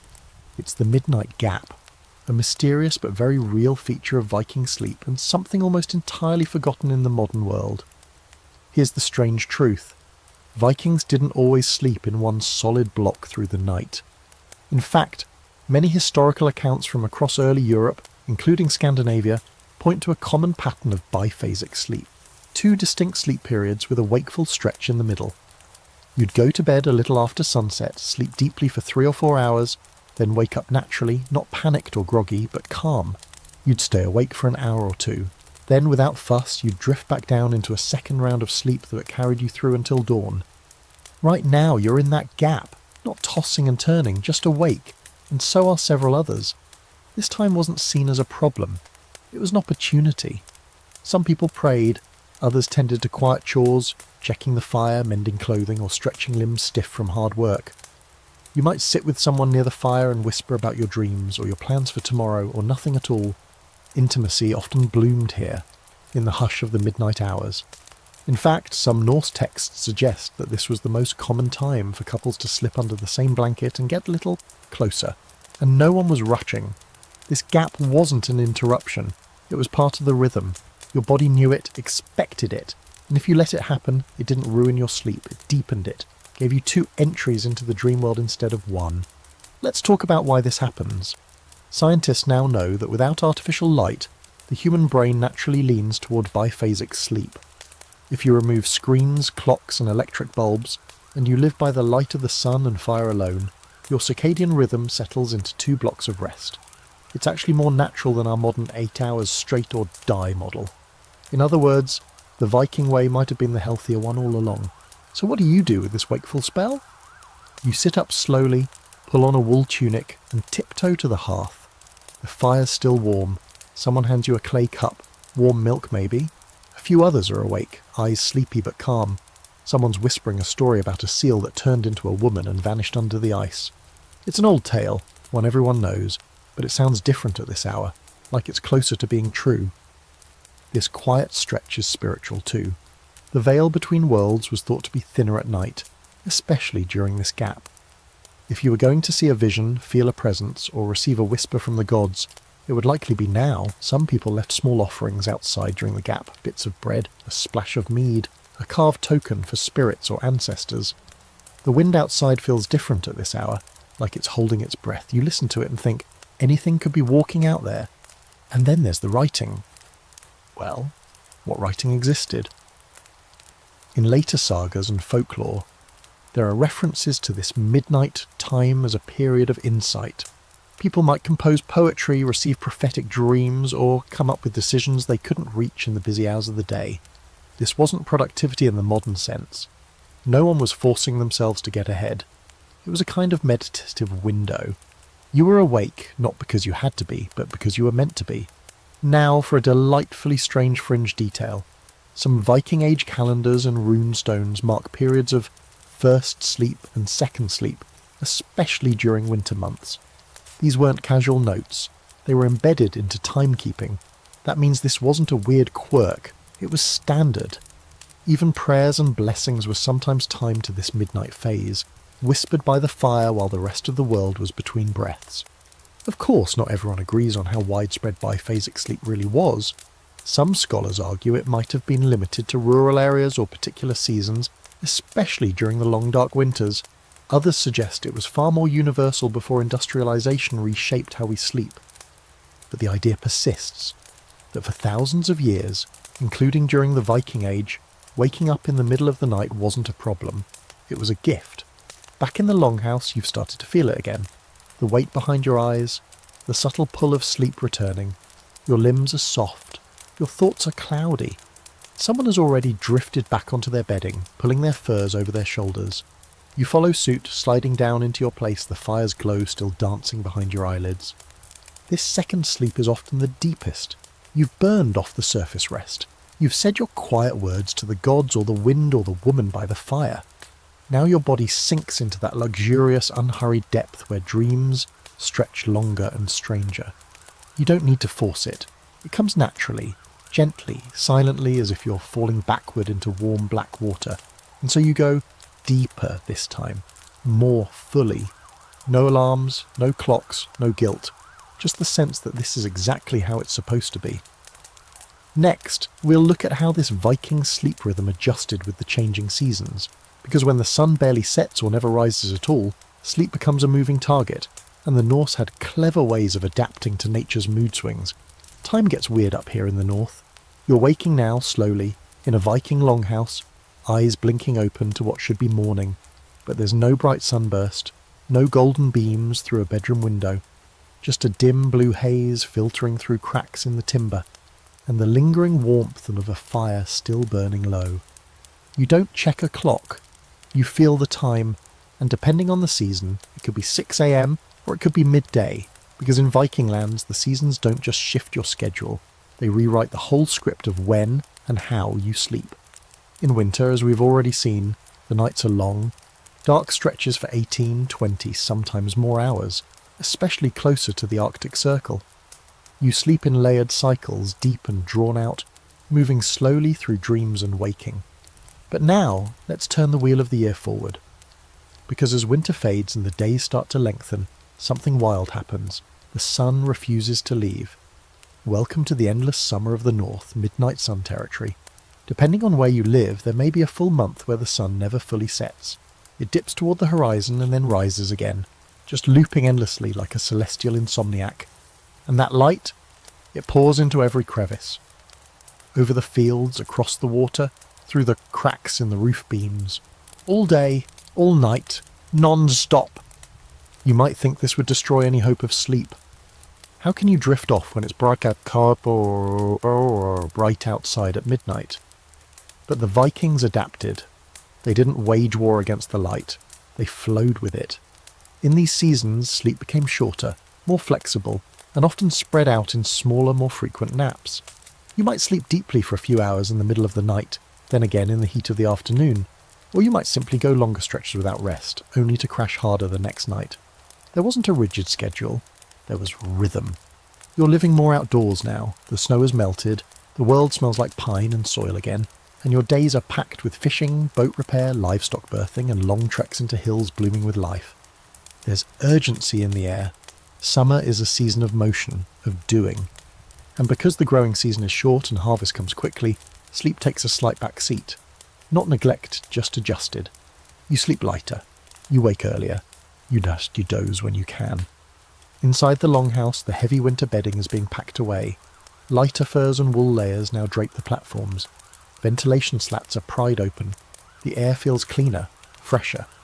You still sleep near the fire, but not because of cold. Now it's more about comfort and keeping mosquitoes from biting you into madness. The fire's smoke wafts upward, carrying with it a soft veil that keeps the bugs and the spirits at bay. Here's a fascinating fringe detail. Some Norse calendars weren't based solely on lunar cycles or sun positions. They also measured time by light behaviour. There were markers for when the sun first stopped setting and when twilight lasted all night. People watched the sky, not just for warmth, but to know when to sow, when to reap, and when to rest. It was a form of timekeeping that modern clocks can't really touch, something you felt on your skin. Scholars debate how much the Vikings actually slept less in summer. Some argue that they functioned like farmers everywhere, up with the sun, down after dark, regardless of season. But others point out that in lands where night doesn't exist for weeks, people naturally start splitting their sleep or pushing bedtime into the small hours. There are historical texts that mention children playing games long after midnight, and fishermen setting out just as others were going to bed. The result? A society that pulsed with sunlight but still found ways to rest in it. You lie back in your summer bedding, still tired from the day's work. The longhouse smells different now, less smoky, more earthy. Herbs dry in bunches overhead. Someone has left wildflowers in a wooden bowl near the hearth. There's laughter outside, even though the sun's low on the horizon. It should be night, but the sky is still gold, and yet your body is winding down, because sleep isn't ruled by clocks, it's ruled by need. You roll onto your side, a breeze filters in through the open wall slats. It carries the scent of salt, of green leaves, and something sweet, maybe honey, maybe mead. You don't sleep as long during these months, but the rest you get is still deep, still real. Because your body is attuned to everything. The work, the sun, the air, the weight of what's expected of you. And on the rare occasion when sleep won't come, you get up. You sit outside and watch the still bright sky fade just a little. You talk to someone. You sing a low song, you don't panic or check a clock or count hours lost. You know you'll rest soon enough. The rhythm will swing back, it always does. There's a quiet flexibility in Viking sleep, this ability to adjust with grace to whatever the sky decides to offer. Winter sleep is long and deep, summer sleep is light and scattered.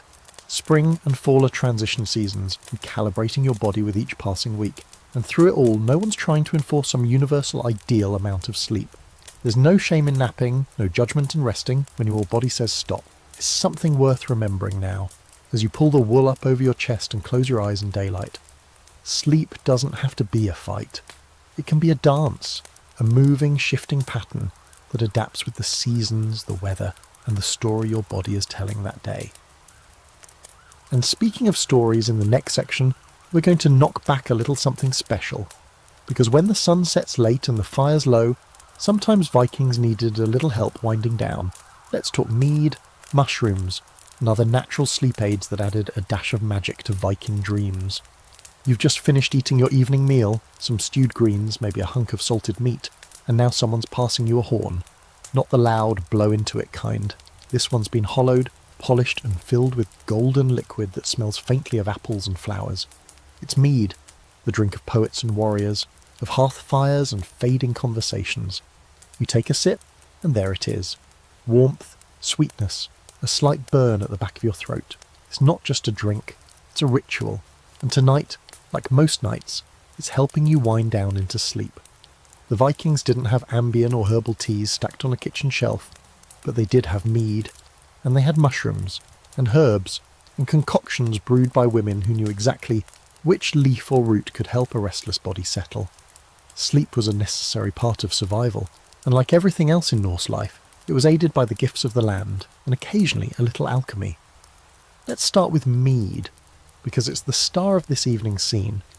Made from fermented honey, water, and sometimes spices or fruit, mead wasn't just a drink for feasts, it was a nightly staple in many households. Not always in large quantities, sometimes just a few sips before bed. Enough to take the edge off, enough to soften the thoughts still rattling around in your skull. And because it's lower in alcohol than modern liquors, it didn't knock people out cold, it relaxed them. Let the mind wander, opened the gates of sleep a little wider. In many sagas, mead is associated with poetry, with prophecy, with altered states of consciousness. There's the famous mead of poetry stolen from the giants and gifted to mankind by Odin himself, a magical brew that grants wisdom and vision. Was this just myth, or a poetic exaggeration of real heady experiences with spiced, fermented drinks consumed under firelight and story? Hard to say, but either way, it reveals a truth. Vikings saw drink not just as refreshment, but as a bridge, between people, between thoughts, and yes, between waking and sleep. Now, for the mushrooms. This is where things get a little trippy, literally. While it's difficult to pin down precise historical use, many scholars believe that Norse people, particularly in Sami-influenced regions, had access to and knowledge of Amanita muscaria, the red and white capped mushroom that looks like it walked straight out of a fairy tale. You've seen it in art, in Christmas decorations, in old storybooks. It's toxic in large doses, but carefully dried and processed, it can induce altered states, visionary dreams, vivid hallucinations, and powerful rest that borders on a trance. Now, this wasn't your average bedtime snack. These mushrooms weren't passed around like candy. They were often consumed in ritual contexts by shamans or spiritual figures, people trained in navigating the strangeness that followed. But the principle was the same. Nature offered tools for transformation. And whether you were entering a dream state or simply slipping into deeper than normal rest, the line between spiritual journey and good night's sleep was blurry. More common were the herbal helpers. The Norse were plant literate in a way most modern folks couldn't fake if their lives depended on it. Elderberries, valerian root, mugwort, yarrow, juniper, all of these grew in the cold, rugged places of Scandinavia. And they weren't just used for healing wounds or spicing broth, they were part of the sleep toolkit. Valerian especially shows up in burial sites tucked into satchels with other herbs, likely used as a calming agent. Its roots have sedative properties, and even today, it's sold in capsules in wellness stores. Back then, you chewed it, boiled it, burned it in the fire so its scent filled the longhouse like an invisible blanket. You might even sleep with these herbs near your head. bundled in cloth, hung near your bed frame, or tucked into your pillow. The smells were earthy, pungent, sometimes sharp, but to a Viking they weren't strange, they were comforting. Mugwort, in particular, was thought to promote vivid dreams and protect against nightmares. You fall asleep with that sharp, minty scent in your nostrils, and maybe, just maybe, you dream a little deeper than you did the night before. Here's a strange fringe fact. Some archaeologists believe that Viking grave goods, herbs, mead, even mushrooms, weren't just for the journey to the afterlife. They may have been offerings from sleep, tokens carried from the dream world honoured and preserved, like saying, "This helped me cross over last night, so now I offer it back." It's a poetic idea, and one that hints at how seriously the Norse took the power of what happened behind closed eyes. Of course, not every Viking family had access to exotic herbs or strong drink. Some made do with what grew around their homes, simple teas, infusions, or nothing at all. But the underlying belief remained. Sleep was precious, and if the land gave you something that made it easier, you used it. Responsibly, reverently, and usually with the guidance of someone older and wiser. Scholars debate how widespread these practices were. Some claim the use of mushrooms is overblown, possibly borrowed from neighbouring cultures or exaggerated by modern enthusiasts. Others point to oral histories and burial patterns that suggest a culture intimately familiar with natural sleep aids, used not to escape life, but to participate more fully in the spiritual and emotional rhythms of it. And now you're feeling the effects yourself. Just a sip or two of mead. The fire's low again, the longhouse is quiet, save for the murmur of someone humming a lullaby in the dark.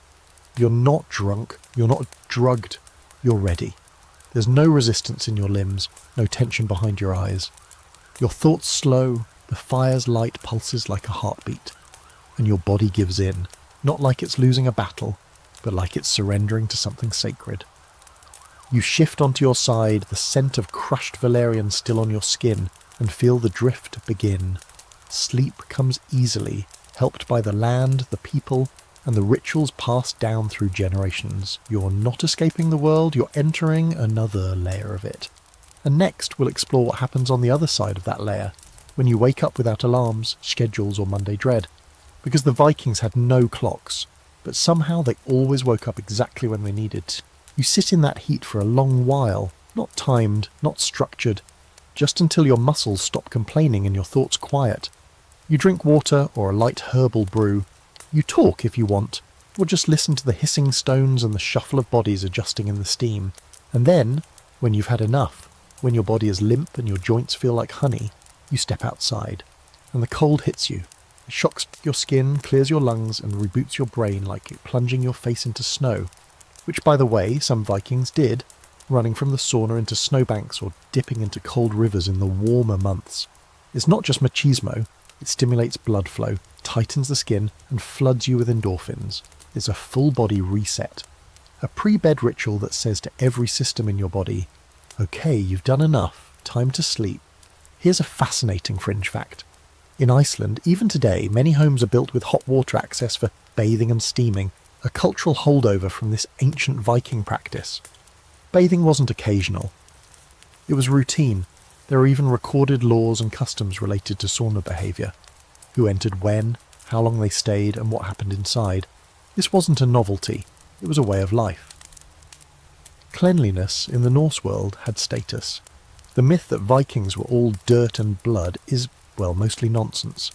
In fact, historical accounts from their enemies often mention how clean the Norse were, how frequently they bathed, how neat their hair was, how much time they spent grooming.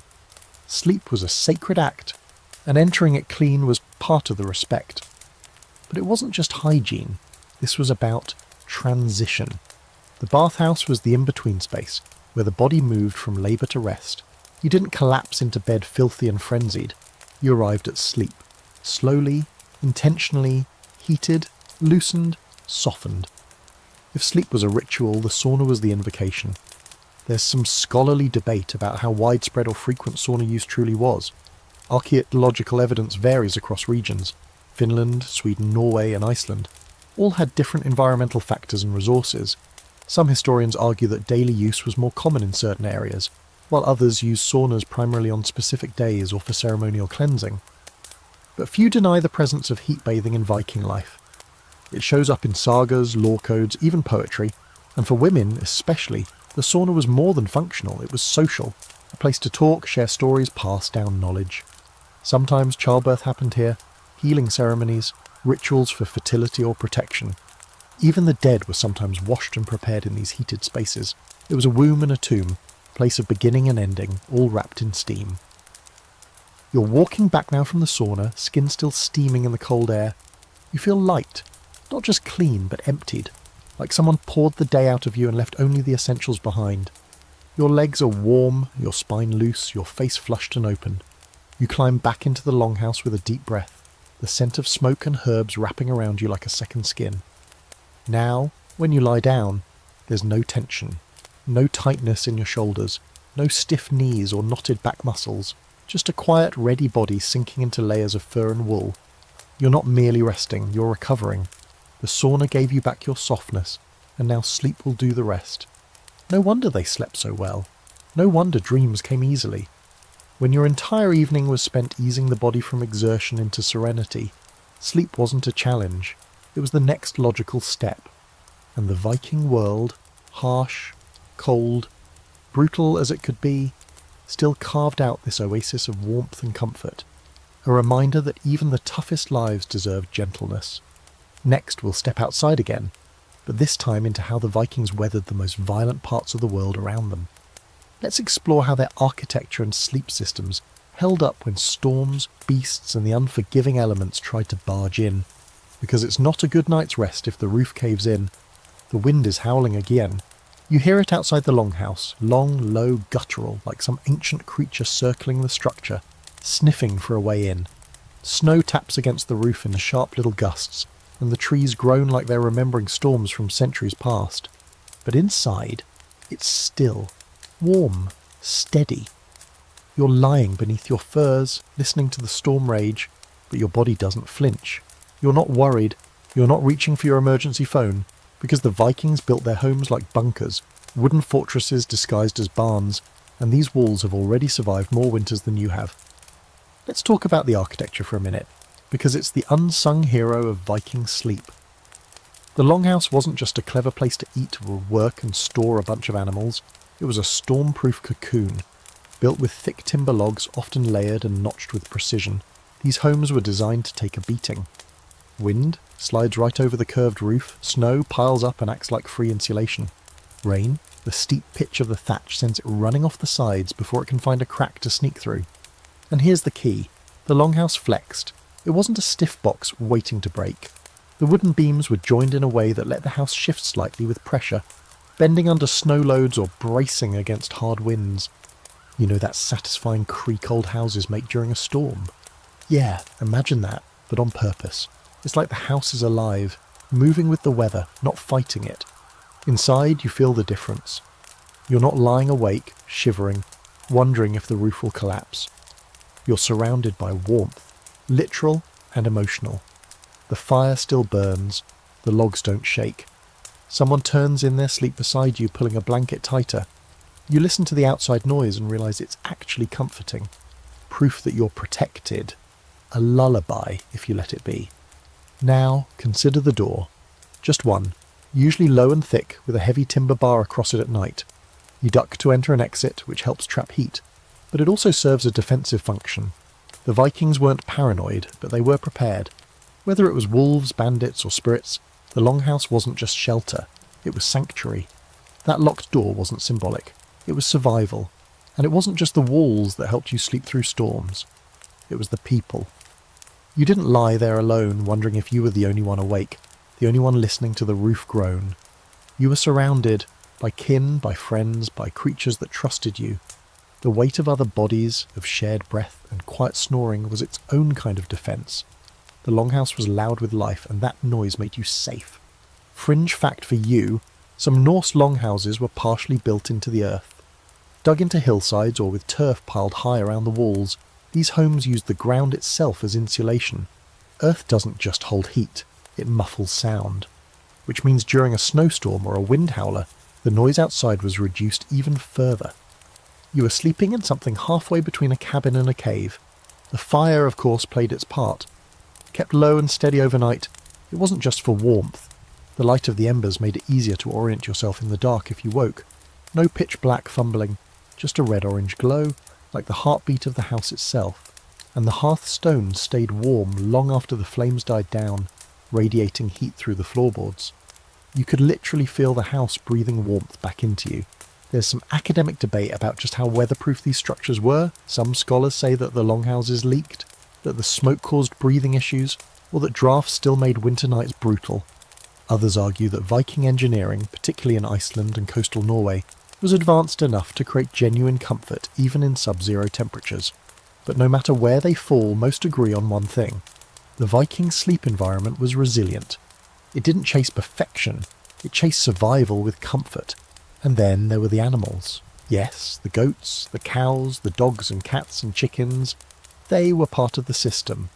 Not just because they needed shelter, but because they helped create shelter. Body heat from livestock added crucial warmth to the space. The animals slept too, bundled in corners, tucked into stalls, sometimes curled right up beside you. Ever had a dog nap across your feet? Imagine 3 goats doing the same thing, and now you've got a natural heating grid. This communal, animal-included sleep system wasn't sloppy. It was calculated. People positioned themselves based on what they needed. The sick closer to the fire, children surrounded by adults, livestock near doors to absorb the chill. Even the dog had a job. Warmth, companionship, and maybe an alert bark if anything wandered too close in the night. And sure, there were nights when the wind blew so hard it felt like the gods were wrestling above the roof. When snow piled up past the windows, when a fox screamed in the distance and made every hair on your neck stand up. But inside, you were in the belly of something strong, something designed to keep the dark out and the dreams in. You roll over in your bedding. The storm's still there, still trying, but you're already drifting again. You don't need silence to sleep, you need certainty. And that's exactly what this longhouse gives you. Certainty in every beam, every stone, every creak of timber. It's not perfect, but it's enough. It's home. Next, we'll lean even further into the wild, because the Vikings didn't just sleep with family. Sometimes they slept with hooves and claws and wet noses pressed into their backs. Let's explore the surprisingly cosy and weirdly efficient world of animal co-sleeping in the Viking Age. There's a damp nose pressed into your foot. It twitches once, then withdraws with a soft snort and a shuffle. No, you didn't time travel into a barn. You're still in the longhouse wrapped in woolen fur, fire humming in the hearth, but tonight you're sharing your sleeping space with half the livestock. And strangely enough, it works. It's warm, it's rhythmic, and nobody's judging you because, well, sleeping with animals is just part of Viking life. To modern ears, it might sound messy or even a bit medieval in the worst way. Who would willingly curl up next to a goat? But to a Viking, it wasn't gross or desperate. It was normal, logical, and honestly, a little genius. Animals didn't just live in the longhouse for protection. They were part of a sleep system. A heat-generating, sound-producing, warmth-sharing part of the family that kept the nights from turning deadly during the deep winter months. Let's break it down. At one end of the longhouse, separated by a short partition or a slight elevation change, was the livestock area. Cattle, sheep, pigs, goats, all tucked in close, their body heat rising, their breath steaming in the air. On the human side, bedding was lined up on platforms raised above the cold floor, and between the two groups, nothing much. Maybe a low wooden wall, maybe just a bit of space. But the warmth carried over. The sounds did too, soft snorts, the occasional cloven hoof shifting on straw, chickens murmuring in their sleep. And then there were the pets. Dogs and cats had full roam of the sleeping area. Cats curled up in furs, purred on people's laps, or squeezed between shoulders. Dogs, foot warmers, back heaters, security alarms. They were woven into the fabric of Viking sleep, sometimes literally, as you'd find more than one tangled in the blankets by morning. And not the pampered fluffballs we think of today either. These were working animals, sheepdogs, mousers, hunters, who earned it to their keep but were still beloved. Fun fringe fact, Viking dogs were often given names, sometimes the same ones given to people, names like Snarty, Scully, or Garma. Some dogs even had ceremonial collars or were buried with their owners. And when it came to sleep, these animals weren't kicked to the corner. They were tucked in like anyone else. In colder regions, it wasn't just tolerated, it was encouraged. Let the dog under the blanket, let the cat into your arms. Their body heat could mean the difference between a stiff morning and a frostbitten toe. But this wasn't just about temperature. There's something primal, something deeply ancestral about sleeping beside animals. Their breathing patterns, their warmth, their subtle movements through the night, these things anchor the nervous system. Studies today show that co-sleeping with pets can lower heart rate, reduce anxiety, and improve sleep depth. The Vikings knew this intuitively. You didn't need a white noise machine when a contented dog was snoring at your side. And for children, it was even more essential. A child curled up between their parents, a cat purring against their chest, the muffled cluck of a sleepy hen across the room. These were lullabies. These were signals of safety, of routine, of belonging. You might think a rooster crowing at dawn would be annoying, but for a Viking child it meant the night had passed safely. It meant the world was still turning. That's comfort, feathered and noisy though it may be. Some scholars argue that not every household brought animals in at night, that this was more common in colder climates or poorer homes. Wealthier families might have had detached stables or more formal divisions, but even in those cases, Kenzos, dogs and cats remained close, always. They weren't just tolerated, they were cherished. And then there's the spiritual layer. In Norse mythology, animals weren't just beasts of burden, they were sacred. Cats were sacred to Freyja, the goddess of love, fertility, and yes, domestic life. Her chariot was pulled by two massive felines, and women often kept cats as companions and protectors.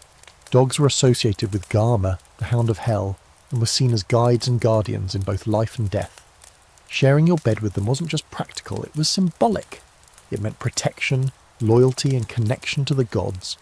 Even cows and goats carried symbolic weight. Their milk, their strength, their constancy, all part of the household's survival. So when a cow mooed softly in the middle of the night, no one cursed. It was part of the chorus. The night had its own music, embers popping, breath sinking, animals murmuring, wind brushing the walls.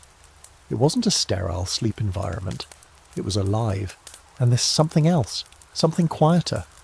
Sleeping with animals reminded the Vikings that they were part of nature, not outside it. You weren't sealed off from the wild. You were tangled up in it, cooperating with it, trusting it.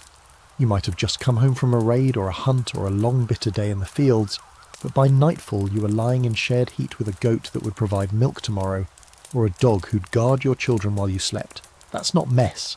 That's relationship. You shift now in your bedding. There's a bit of straw under your arm, a paw near your leg, a distant bleat from the livestock side. You smile, sleep is close. You feel the heat of bodies all around you, some human, some not. You're breathing the same air, dreaming under the same roof, resting in a rhythm that feels older than language. And when you finally close your eyes, it's not just your family that drifts into sleep beside you. It's every soul in the house. 4 legs, 2 legs, whiskers, feathers, hooves, all wrapped together under a timber roof that creaks just slightly as the night deepens. Next, we'll lift our eyes to the sky, because not all sleep is peaceful, even in the longhouse. Some nights are restless, some dreams are wild, and many Vikings believed it had something to do with the moon. Let's explore how lunar phases shaped their nights, their fears, and their sleep. Tonight the sky is silver. A full moon hangs just above the roofline of the longhouse, bold and unblinking, casting its glow across the snow-packed earth outside. Even through the smoke holes and cracks in the thatch, its light manages to find you, cool on your cheek, soft on your brow. You stir beneath the furs, not fully awake, but not quite asleep either. Something about the moon does that, always has, and in the Viking world, you're not the only one feeling it. Lunar cycles weren't just pretty background in the Norse world. They were powerful, mysterious, and deeply woven into daily and nightly rhythms. The moon told time, it whispered fate, and it could absolutely mess with your sleep. Tonight everyone feels it. A few people are tossing in their bedding. The dog near your feet gives a restless sigh. The livestock are oddly quiet. No one says it out loud, but the mood is different. The moon is watching, and Vikings knew better than to ignore its stare. The Norse didn't just observe the moon, they named it, honoured it, even deified it. The moon was personified as the god Mani, brother to Sol, the sun goddess Kjosdefs. Each night, Mani raced across the sky in his chariot, pursued by the great wolf Hati. If Hati ever caught him, the world would fall into darkness. That chase was eternal, but the moon's phases, full, waning, new, were reminders that even gods had cycles, and so did humans. There's a reason Old Norse calendars were lunisolar. Months were tracked by the moon, each new moon marking a fresh turn interest in time. Farming schedules, raiding windows, and feast days were planned with one eye on the sky. But more than that, the moon was believed to tug at the soul just as it tugged at the tides. When the moon was full, dreams became strange. Tempers flared. Children couldn't sleep. Animals grew restless. And yes, warriors sometimes took it as a sign. It was time to move, fight, or change course. So if you're lying awake right now, staring up at a shaft of moonlight that's crept through the wall slats, you're not alone. The others might not be speaking, but they feel it too. There's a certain tension in the air. Not danger, just an alertness. The world feels thinner. Dreams run deeper. You're not just waiting for sleep, you're waiting to see what the moon might do next. Here's a wild fringe fact. Archaeological digs have uncovered ancient Norse artifacts carved with lunar symbols. Spirals, crescents, full circle motifs. Some were worn as amulets, others embedded into household items, like combs and drinking horns. It's believed these weren't just decorative, they were protective, because the moon didn't just rule over sleep, it ruled over madness too. Yes, even the word lunacy has roots in lunar superstition. And the Vikings, like many ancient cultures, believed the full moon could stir something primal in people. A man who shouted in his sleep or thrashed during dreams wasn't just having a rough night, he might be moon-touched. A child who cried too long under a full moon could be seen as sensitive to spiritual forces, not cursed exactly, but open. And the line between spiritual and physical wasn't drawn the way we draw it now. The body reacted to the moon, and the soul followed. Nights of the full moon were thought to thin the veil between realms, between the living and the dead, between gods and mortals, between the seen and unseen. That's why rituals were often held on moonlit nights, offerings left at thresholds, songs sung in soft voices, doors bolted a little tighter. But the moon wasn't feared. Not entirely.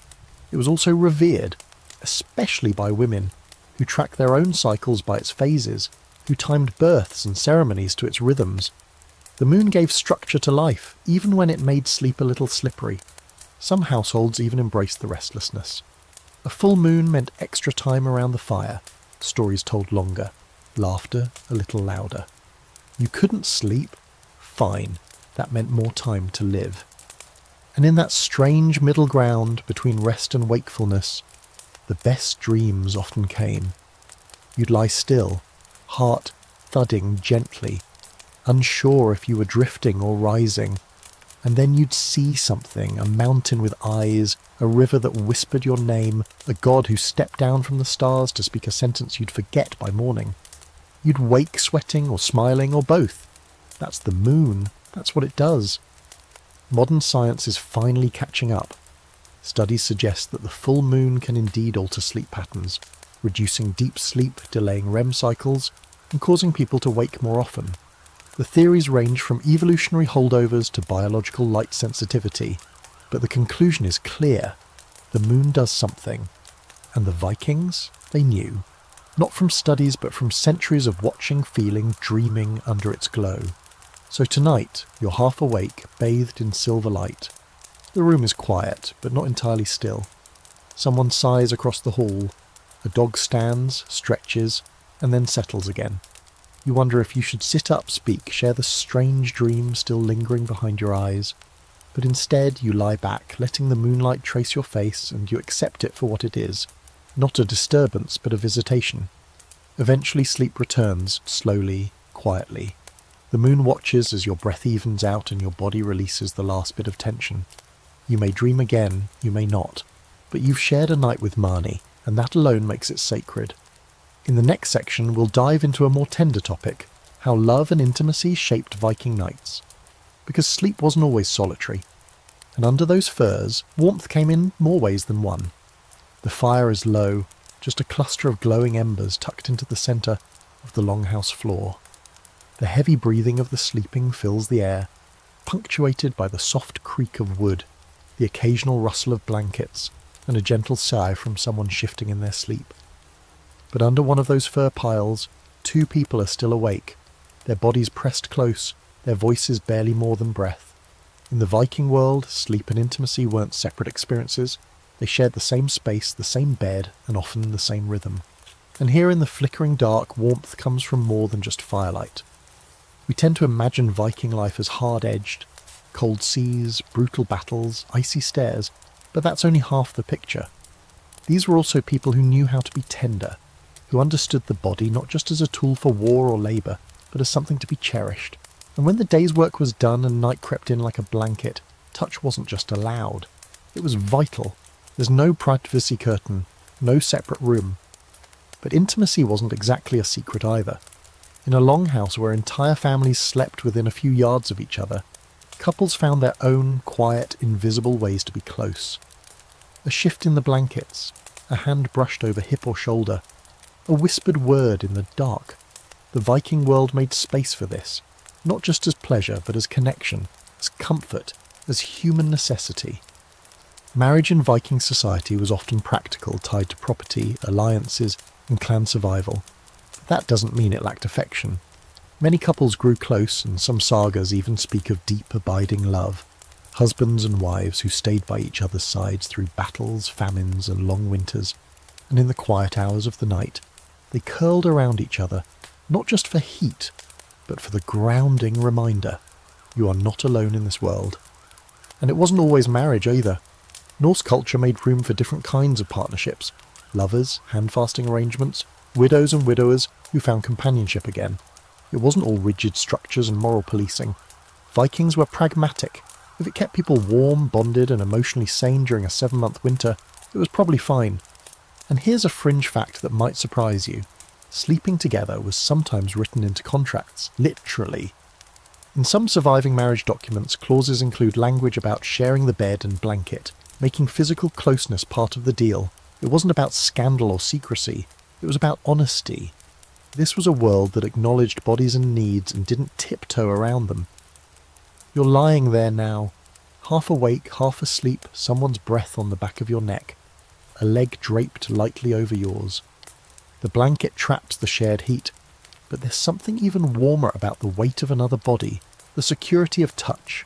You're not whispering epic poems or declaring eternal devotion, you're just present, and that's enough. Intimacy also softened the rough edges of the day. After the ache of fieldwork or the tension of a looming journey, these private moments were release valves, a way to say, we made it through another day. There's nothing dramatic here. No candles, no elaborate seduction. Just a slow shift in the dark. Two people reaching for each other with the kind of instinct that doesn't need explanation. And if a child stirred nearby or an elder rolled over with a sigh, so be it. You'd pause, or not. It was a different kind of modesty, based less on hiding and more on mutual respect. People knew how to give each other space, even when they shared the same square footage. You didn't need walls to carve out a moment of intimacy, you just needed understanding. Scholars often debate how affectionate Norse culture truly was. Some point to the harshness of the landscape, the toughness of the people, the blunt pragmatism of marriage contracts. Others highlight the tenderness preserved in poetry, love poems carved into runestones, or the quiet scenes tucked into sagas, where one person waits for another by the hearth, or refuses to remarry after a partner's death. The truth probably lies somewhere in between. Vikings weren't sentimental, but they weren't cold. They were human, navigating love and lust and comfort with the same rough-hewn elegance they brought to everything else. And for those without partners, the longhouse still offered connection. You might lie next to a sibling, a friend, or a companion animal. You might hold a child or be held by an elder. Physical closeness wasn't always sexual, and it didn't need to be. The intimacy of Viking sleep wasn't about a single type of relationship. It was about presence. You knew who was near. You felt them breathe. You rested better because you weren't alone. The Norse even had gods and goddesses devoted to love and connection. Freya, who ruled over beauty and fertility, was revered as much for her sensual power as her spiritual strength. She was called upon not just for matchmaking, but for real, grounded, lived love, the kind that blossomed in firelight and endured through cold nights. You pull the furs tighter now. A hand finds yours under the blanket. No words are exchanged. They don't need to be. The world outside may be vast and brutal, but here, in this soft shared space, you are tethered, rooted. Warm not just in body but in spirit. You'll sleep deeper because of it. Not just because the bed is warm or the fire is still glowing, but because the presence beside you quiets your mind. You've got someone. They've got you. That's sleep worth dreaming in. And in the next section, we'll turn the blanket over to the shadows, because not every Viking night was peaceful. Some sleep was broken by fear, by spirits, by the tension of an enemy's presence. Let's explore what kept these dreamers awake and what they did to fight it off. Tonight is different. The air feels heavier somehow, as if the longhouse is holding its breath. The fire crackles, but it doesn't comfort you the way it usually does. Your furs are warm, your body is tired, but sleep doesn't come easy. You shift, you listen. The wood creaks overhead, just once. A goat lets out a breathy snort. And still you can't settle. Something's off, and you're not alone in feeling it. Because as peaceful as Viking nights could be, not all sleep was safe. Some nights were haunted by fears, spirits, enemies, and thoughts that refused to quiet. Even the toughest Norse warriors had nights where rest felt just out of reach. It wasn't weakness. It was the reality of living in a world where danger wasn't metaphorical. It was real, physical, and always nearby. You could lock your door, bank your fire, and still feel a chill settle under your skin that had nothing to do with cold. Call it instinct. Call it the old fear. Either way, some nights you lay awake wondering if someone might come in the dark. Let's start with the enemies you could see. Feuds were a serious part of Norse society. Grudges could last generations. A wronged cousin, a rival farmer, a former ally turned bitter. Any one of them might come creeping toward your longhouse under cover of night. Armed and angry. Violence wasn't always dramatic or loud. Sometimes it came quietly, with a blade and a grudge slipping through a barely latched door. So you slept lightly, ears tuned for sound. You positioned your axe within reach. You made sure someone stayed awake on rotation, just in case. And then there were the spirits. Vikings didn't believe the world ended at the edges of the firelight. Beyond that warm ring, the world was alive, with gods, yes, but also with things older and darker. The Draugr, for instance, undead beings who rose from their graves to walk again. Not just rotting corpses, but twisted echoes of people who had unfinished business or died badly. You'd hear tales around the fire of a man buried with silver coins who came knocking a week later, eyes black, mouth open. You didn't want to dream of him, you didn't want to see him. So households did what they could to ward off those things. Charms were hung above beds, iron blades placed at the threshold, runes carved into beams, bits of bone or protective herbs, like mugwort or juniper, tucked under pillows. And if a family suspected they'd offended a spirit or ancestor, a small offering might be left at the edge of the property. Bread, mead, a whispered apology. It wasn't superstition, it was negotiation. Fringe fact, some longhouses were deliberately built without direct lines to certain burial mounds or sacred groves. Orientation mattered. Doorways were angled. Entrances turned away from old paths where ghosts were said to walk. You weren't just building to stay warm. You were building to stay unseen by things you didn't want visiting. But not every fear came from the supernatural. Sometimes it was your own thoughts that kept you up. Memories, worries, regret. Did you say the wrong thing at the feast? Did you offend your neighbour? Is your son ready for his first voyage? Will the weather hold through the next harvest? These weren't idle concerns. They could spiral into waking dreams, half-sleeping episodes where the mind wandered down roads the body couldn't follow. That's when people turned to each other. Whispered conversations in the dark, a hand reaching out, a low voice saying, "Still awake?" Shared insomnia wasn't unusual. In fact, it was expected. And in that middle-of-the-night honesty, bonds deepened.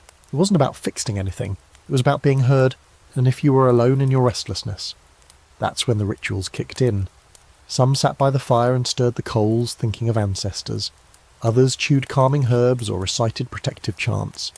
A few simply stepped outside into the cold, let the night wind hit their face and waited for the weight to lift. The cold grounded them. The stars reminded them they were part of something bigger. And then, eventually, they returned inside, stepped over sleeping forms and lay down again. If not to sleep, then at least to rest. Even the gods didn't sleep perfectly.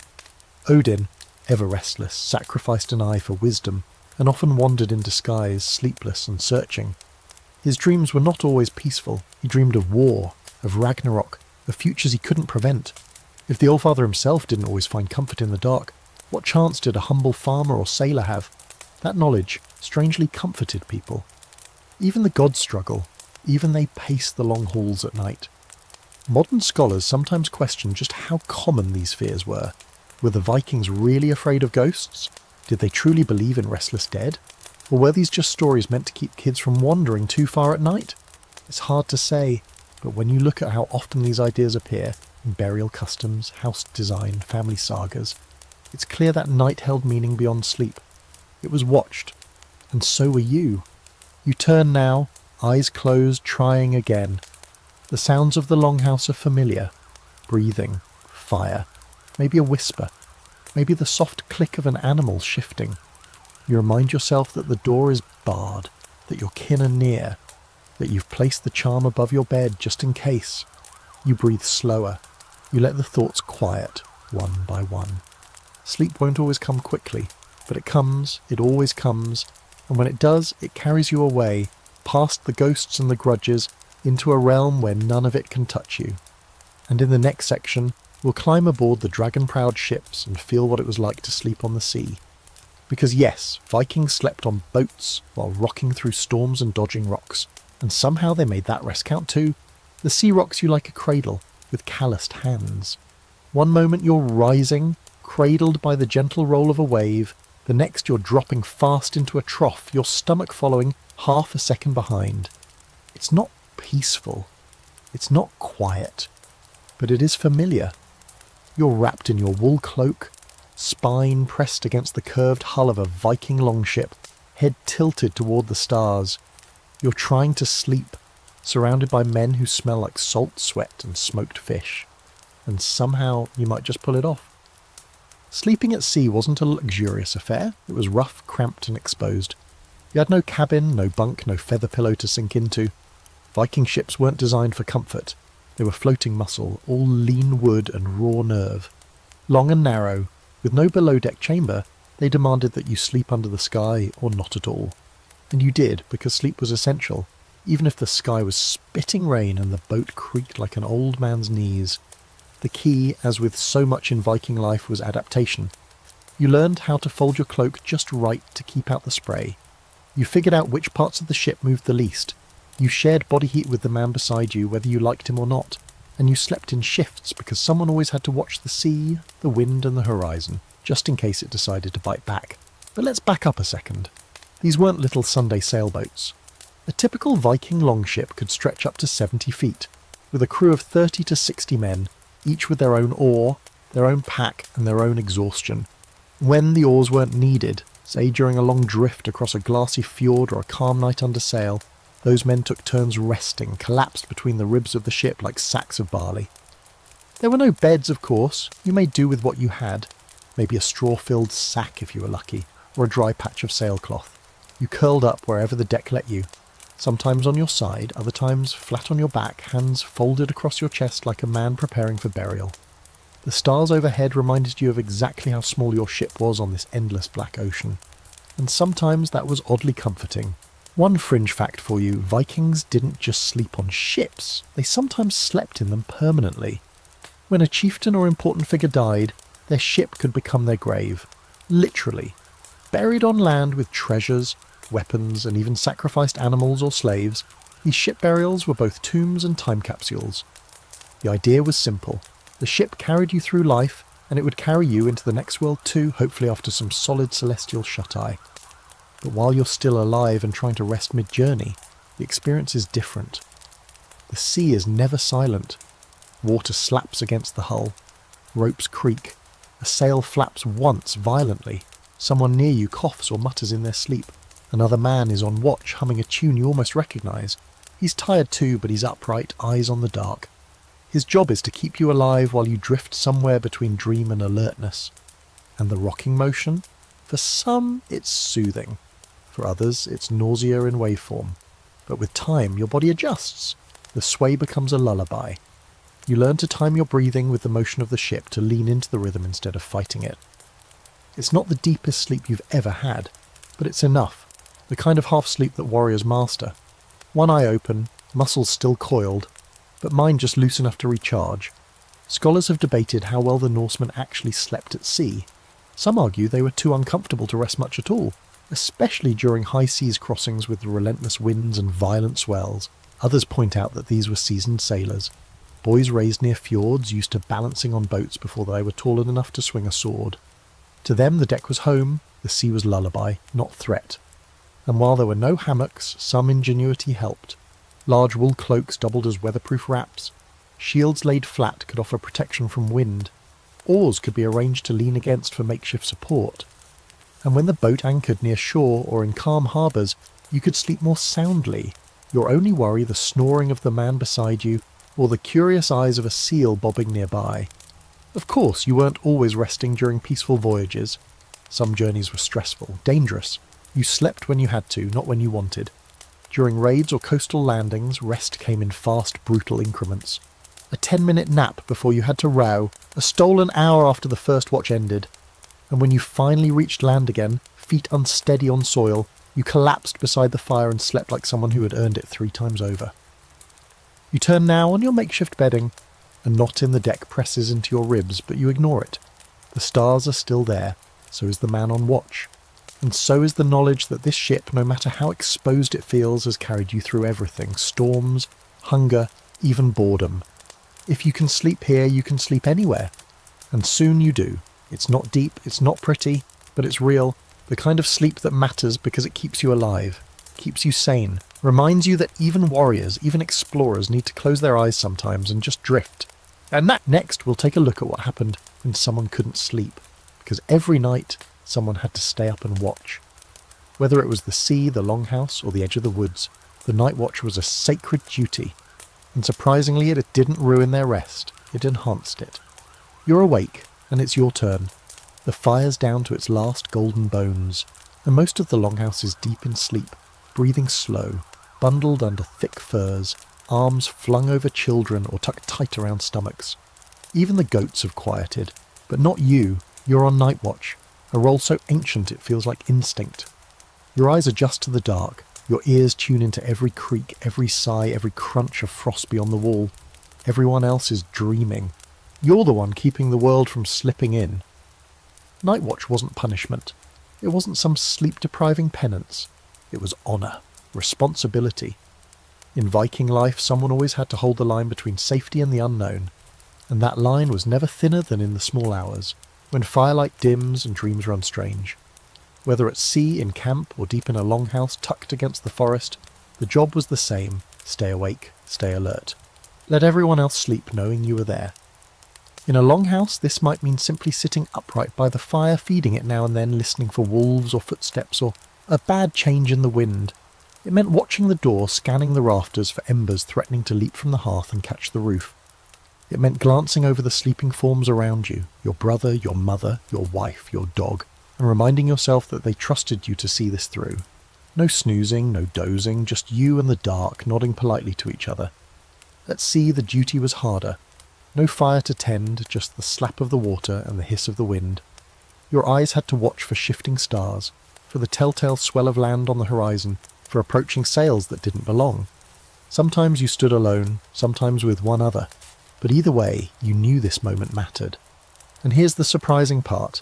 The Vikings didn't see this as a sleep sacrifice. They didn't believe pulling a night watch ruined you. They structured their sleep around it. Rest came in phases, biphasic or polyphasic patterns that gave everyone the sleep they needed. In pieces instead of all at once. You might sleep hard from sunset to midnight, then rise for a shift, then sleep again until dawn. Or grab 4 hours here, 2 there. Viking life wasn't built around 8 continuous hours. It was built around balance. Fringe fact: modern sleep researchers have studied segmented sleep, especially in pre-industrial cultures, and discovered it was often the norm. People slept in chunks. They even liked it. Waking between cycles wasn't considered a problem. It was a time for prayer, quiet tasks, conversation or reflection. The first sleep and second sleep were phrases that would have made perfect sense in a Norse village. Your night watch might fall right between those two. You shift your weight on the bench now, stretching your legs. A log on the fire shifts and splits with a soft crack. You glance toward it, toss on a small branch and feel the warmth bloom again. The people closest to the hearth murmur in their sleep, drawn toward the comfort. You smile quietly. This is your kingdom for now, just a few more hours. And night watch wasn't always lonely. Sometimes it was social. Two people would take the shift together, speaking in hushed tones, sharing stories, planning, teasing, remembering.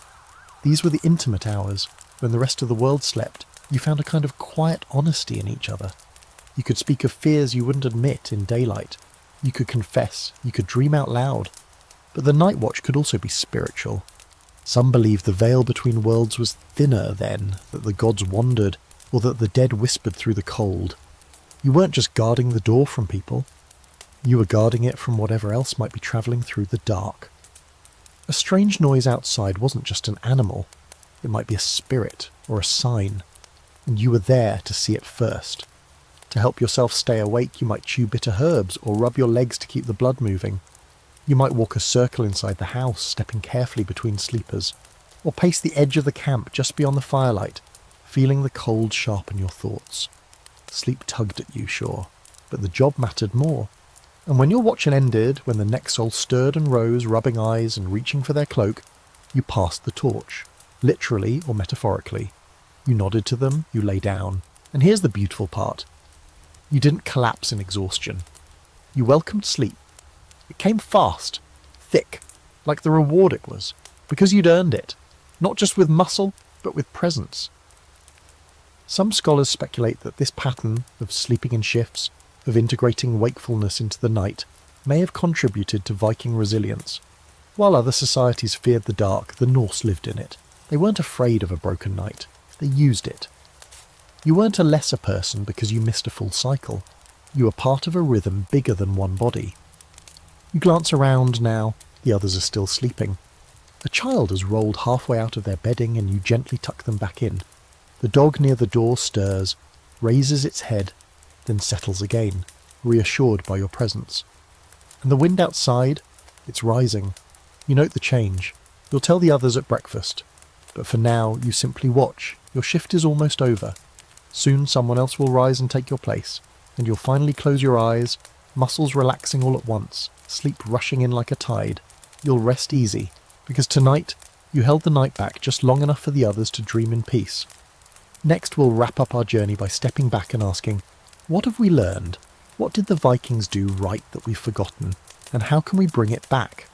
From firelight to fur, from night watch to lunar dreams, let's take their ancient lessons into our modern nights. Morning creeps in slowly, like someone opening a curtain just a crack. It's not a sunrise in the grand cinematic sense, no glowing orchestral burst, but a soft shift. The embers in the hearth have dulled to a dusty red. Somewhere beyond the longhouse a rooster calls, hoarse and impatient. You stretch beneath the fur, warm in body, heavy in limb, and something inside you already misses the dream you just left. But today is here, and even as the Viking world stirs awake, it's worth pausing and asking, what exactly did they get so right about sleep? Let's face it, these people lived in a world that by all modern accounts should have made sleep impossible. Cold air, hard floors, loud rooms, looming enemies, weird mushrooms. Fire hazard in every direction. No blackout curtains, no lavender diffusers. And yet, they slept. Deeply. Collectively. Well, how? To start with that, the obvious. Their relationship to rhythm. Vikings didn't fight nature's clock, they flowed with it. Sunrise, sunset, long days in summer, long nights in winter. They didn't obsess over fitting their rest into rigid 8-hour chunks. They let sleep come in waves, 2 shifts at night, a nap by the fire, even a snooze on the deck of a rocking ship. They didn't shame themselves for mid-watch drowsiness or midday tiredness. They understood that energy was a resource to be managed, not dominated. Then there's the environment. Imagine your modern bedroom, climate-controlled, sealed tight, filled with LED indicators and buzzing electronics.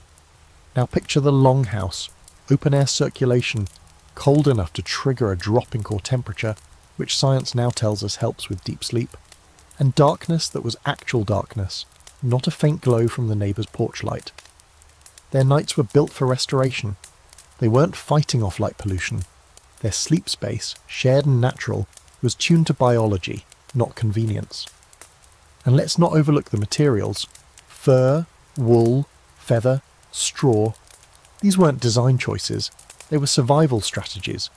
but they also happen to be ideal for temperature regulation. Natural fibres breathe. They trap heat but don't suffocate. They're heavy enough to offer that satisfying blanket weight pressure modern sleep therapists now call grounding. You think your weighted blanket is cool? Try a 6-layer fox fur pelt with a side of goat breath. Then comes the community element. This one's a game changer. The Vikings didn't sleep alone. Not in design, not in practice. Children, elders, animals, warriors, all piled into the same warm, breathing, living space. Safety in numbers, literally. That soft chorus of other people's sleep, their breathing, their snoring, their murmurs, wasn't a disruption. It was reassurance.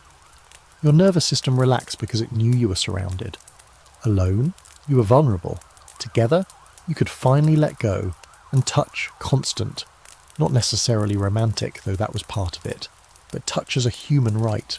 A dog across your feet, a sibling curled beside you, a partner's hand under yours. It wasn't weird, it was woven in. Modern sleep doctors now preach about the benefits of physical closeness. Lowered cortisol, deeper REM cycles, improved mood. The Vikings didn't need white papers, they just practiced it. But it's more than physical. Their attitude towards sleep was healthier. They didn't treat it like a chore. They didn't feel guilty about needing it. They respected it, honoured it even. Dreams were believed to be messages, visions, warnings. Sleep wasn't downtime. It was a conversation with the gods, your ancestors, your own buried instincts. If you woke with a strange vision in your head, people listened. You didn't roll over and ignore it. You told someone. You made meaning. Even fear had its place. Those long, haunted nights weren't failures of the sleep cycle. They were part of the landscape. If you didn't sleep well one night, it wasn't because you lacked discipline or drank caffeine too late. It was because the world was stirring. Maybe spirits were near. Maybe you needed to stand watch, or process something, or just sit with the discomfort. Not all sleep is peaceful. The Vikings knew that. They built rituals around it instead of pretending it shouldn't happen. Now, sure, there were downsides. They got sick, they froze. A bad winter could mean weeks of tight, smoky air. Their bodies hurt more. Their bedding wore thin, but sleep wasn't treated like some personal problem to solve with apps and gadgets. It was a shared experience. Something you navigated as a group, as a household, as a people. And the craziest part, so much of what they did is coming back. Cold sleep trends, weighted blankets, biphasic rest cycles, dream journaling, soundscapes, saunas, shared sleep. These new ideas? The Vikings were rocking them 1,000 years ago, with zero lab studies and a very loose understanding of REM cycles. So what can you borrow from them? For starters, dim the lights early. Let your body ease into sleep like they did. Skip the phone. Use fire, or at least something warm and flickering. Get cold, but keep the bedding warm. Use natural fibres. Sleep near someone or something if you can. Pet your dog. Let your cat claim your ribcage. Don't fight waking up at 3 a.m. Use it. Reflect, breathe. Guard your people. Then go back to bed. Treat sleep like something sacred. Not fragile, not performative, just real. Messy, rhythmic, shared, and deeply important. Let your body feel the dark. Let your brain tell stories. Let your ancestors, if they want, whisper something weird through your dreams. And finally, remember this. Vikings didn't sleep like warriors because they were trying to be brave. They slept like that because they had to. The world was too rough, too wild, too uncertain to go without rest. They knew rest was a kind of readiness. They didn't chase perfect nights. They built good ones. One ember, one fur, one steady breath at a time. So maybe tonight, as you settle into your own bed, you'll think of them. Of the longhouse, of the fire, of the snow pressing softly against the outside wall, of the dog curled at your feet, of the moon peeking through the rafters, and you'll breathe a little deeper, sleep a little easier, dream a little wilder. Because deep down, you know what they knew. A good night's sleep is a shield, and some of the strongest warriors are the ones who know when to let go. So here you are, back in your own room. No longhouse creaking, no fire crackling, no goat trying to climb into your lap. Just the hum of the fan, the soft glow of a lamp you should have turned off 10 minutes ago, and maybe the faint rustle of a city beyond your walls. The Vikings are far behind you now, but somehow their sleep lingers. Not in fur pelts or war axes, but in the rhythm, the quiet, the way they made space for rest, even when the world refused to slow down. You're probably not sleeping on straw, but you can close your laptop earlier. Dim the lights, skip the doom scroll, find the right kind of heavy blanket. Let your body remember what deep rest feels like. The Vikings didn't need sleep aids, they were the sleep aid. The warmth of kin, the hiss of steam, the lull of cold air on bare skin, the permission to wake at night and just sit with it. They made sleep human again. Not a performance, not a competition, just natural. And hey, if you wake tonight, heart racing for no reason, brain replaying something from 6 years ago, remember the night watch. It's okay to be the one awake, to listen, to breathe, to keep the fire. Because the truth is, the best sleep isn't about silence or softness or thread count. It's about safety, warmth, trust, a body at ease, a mind allowed to wander, and a space, whether ship, longhouse or bedroom, built to hold you while you dream. So take a breath, let it go. You're not alone in the dark, you're just one more dreamer in a long line of people who figured out how to sleep through the storm.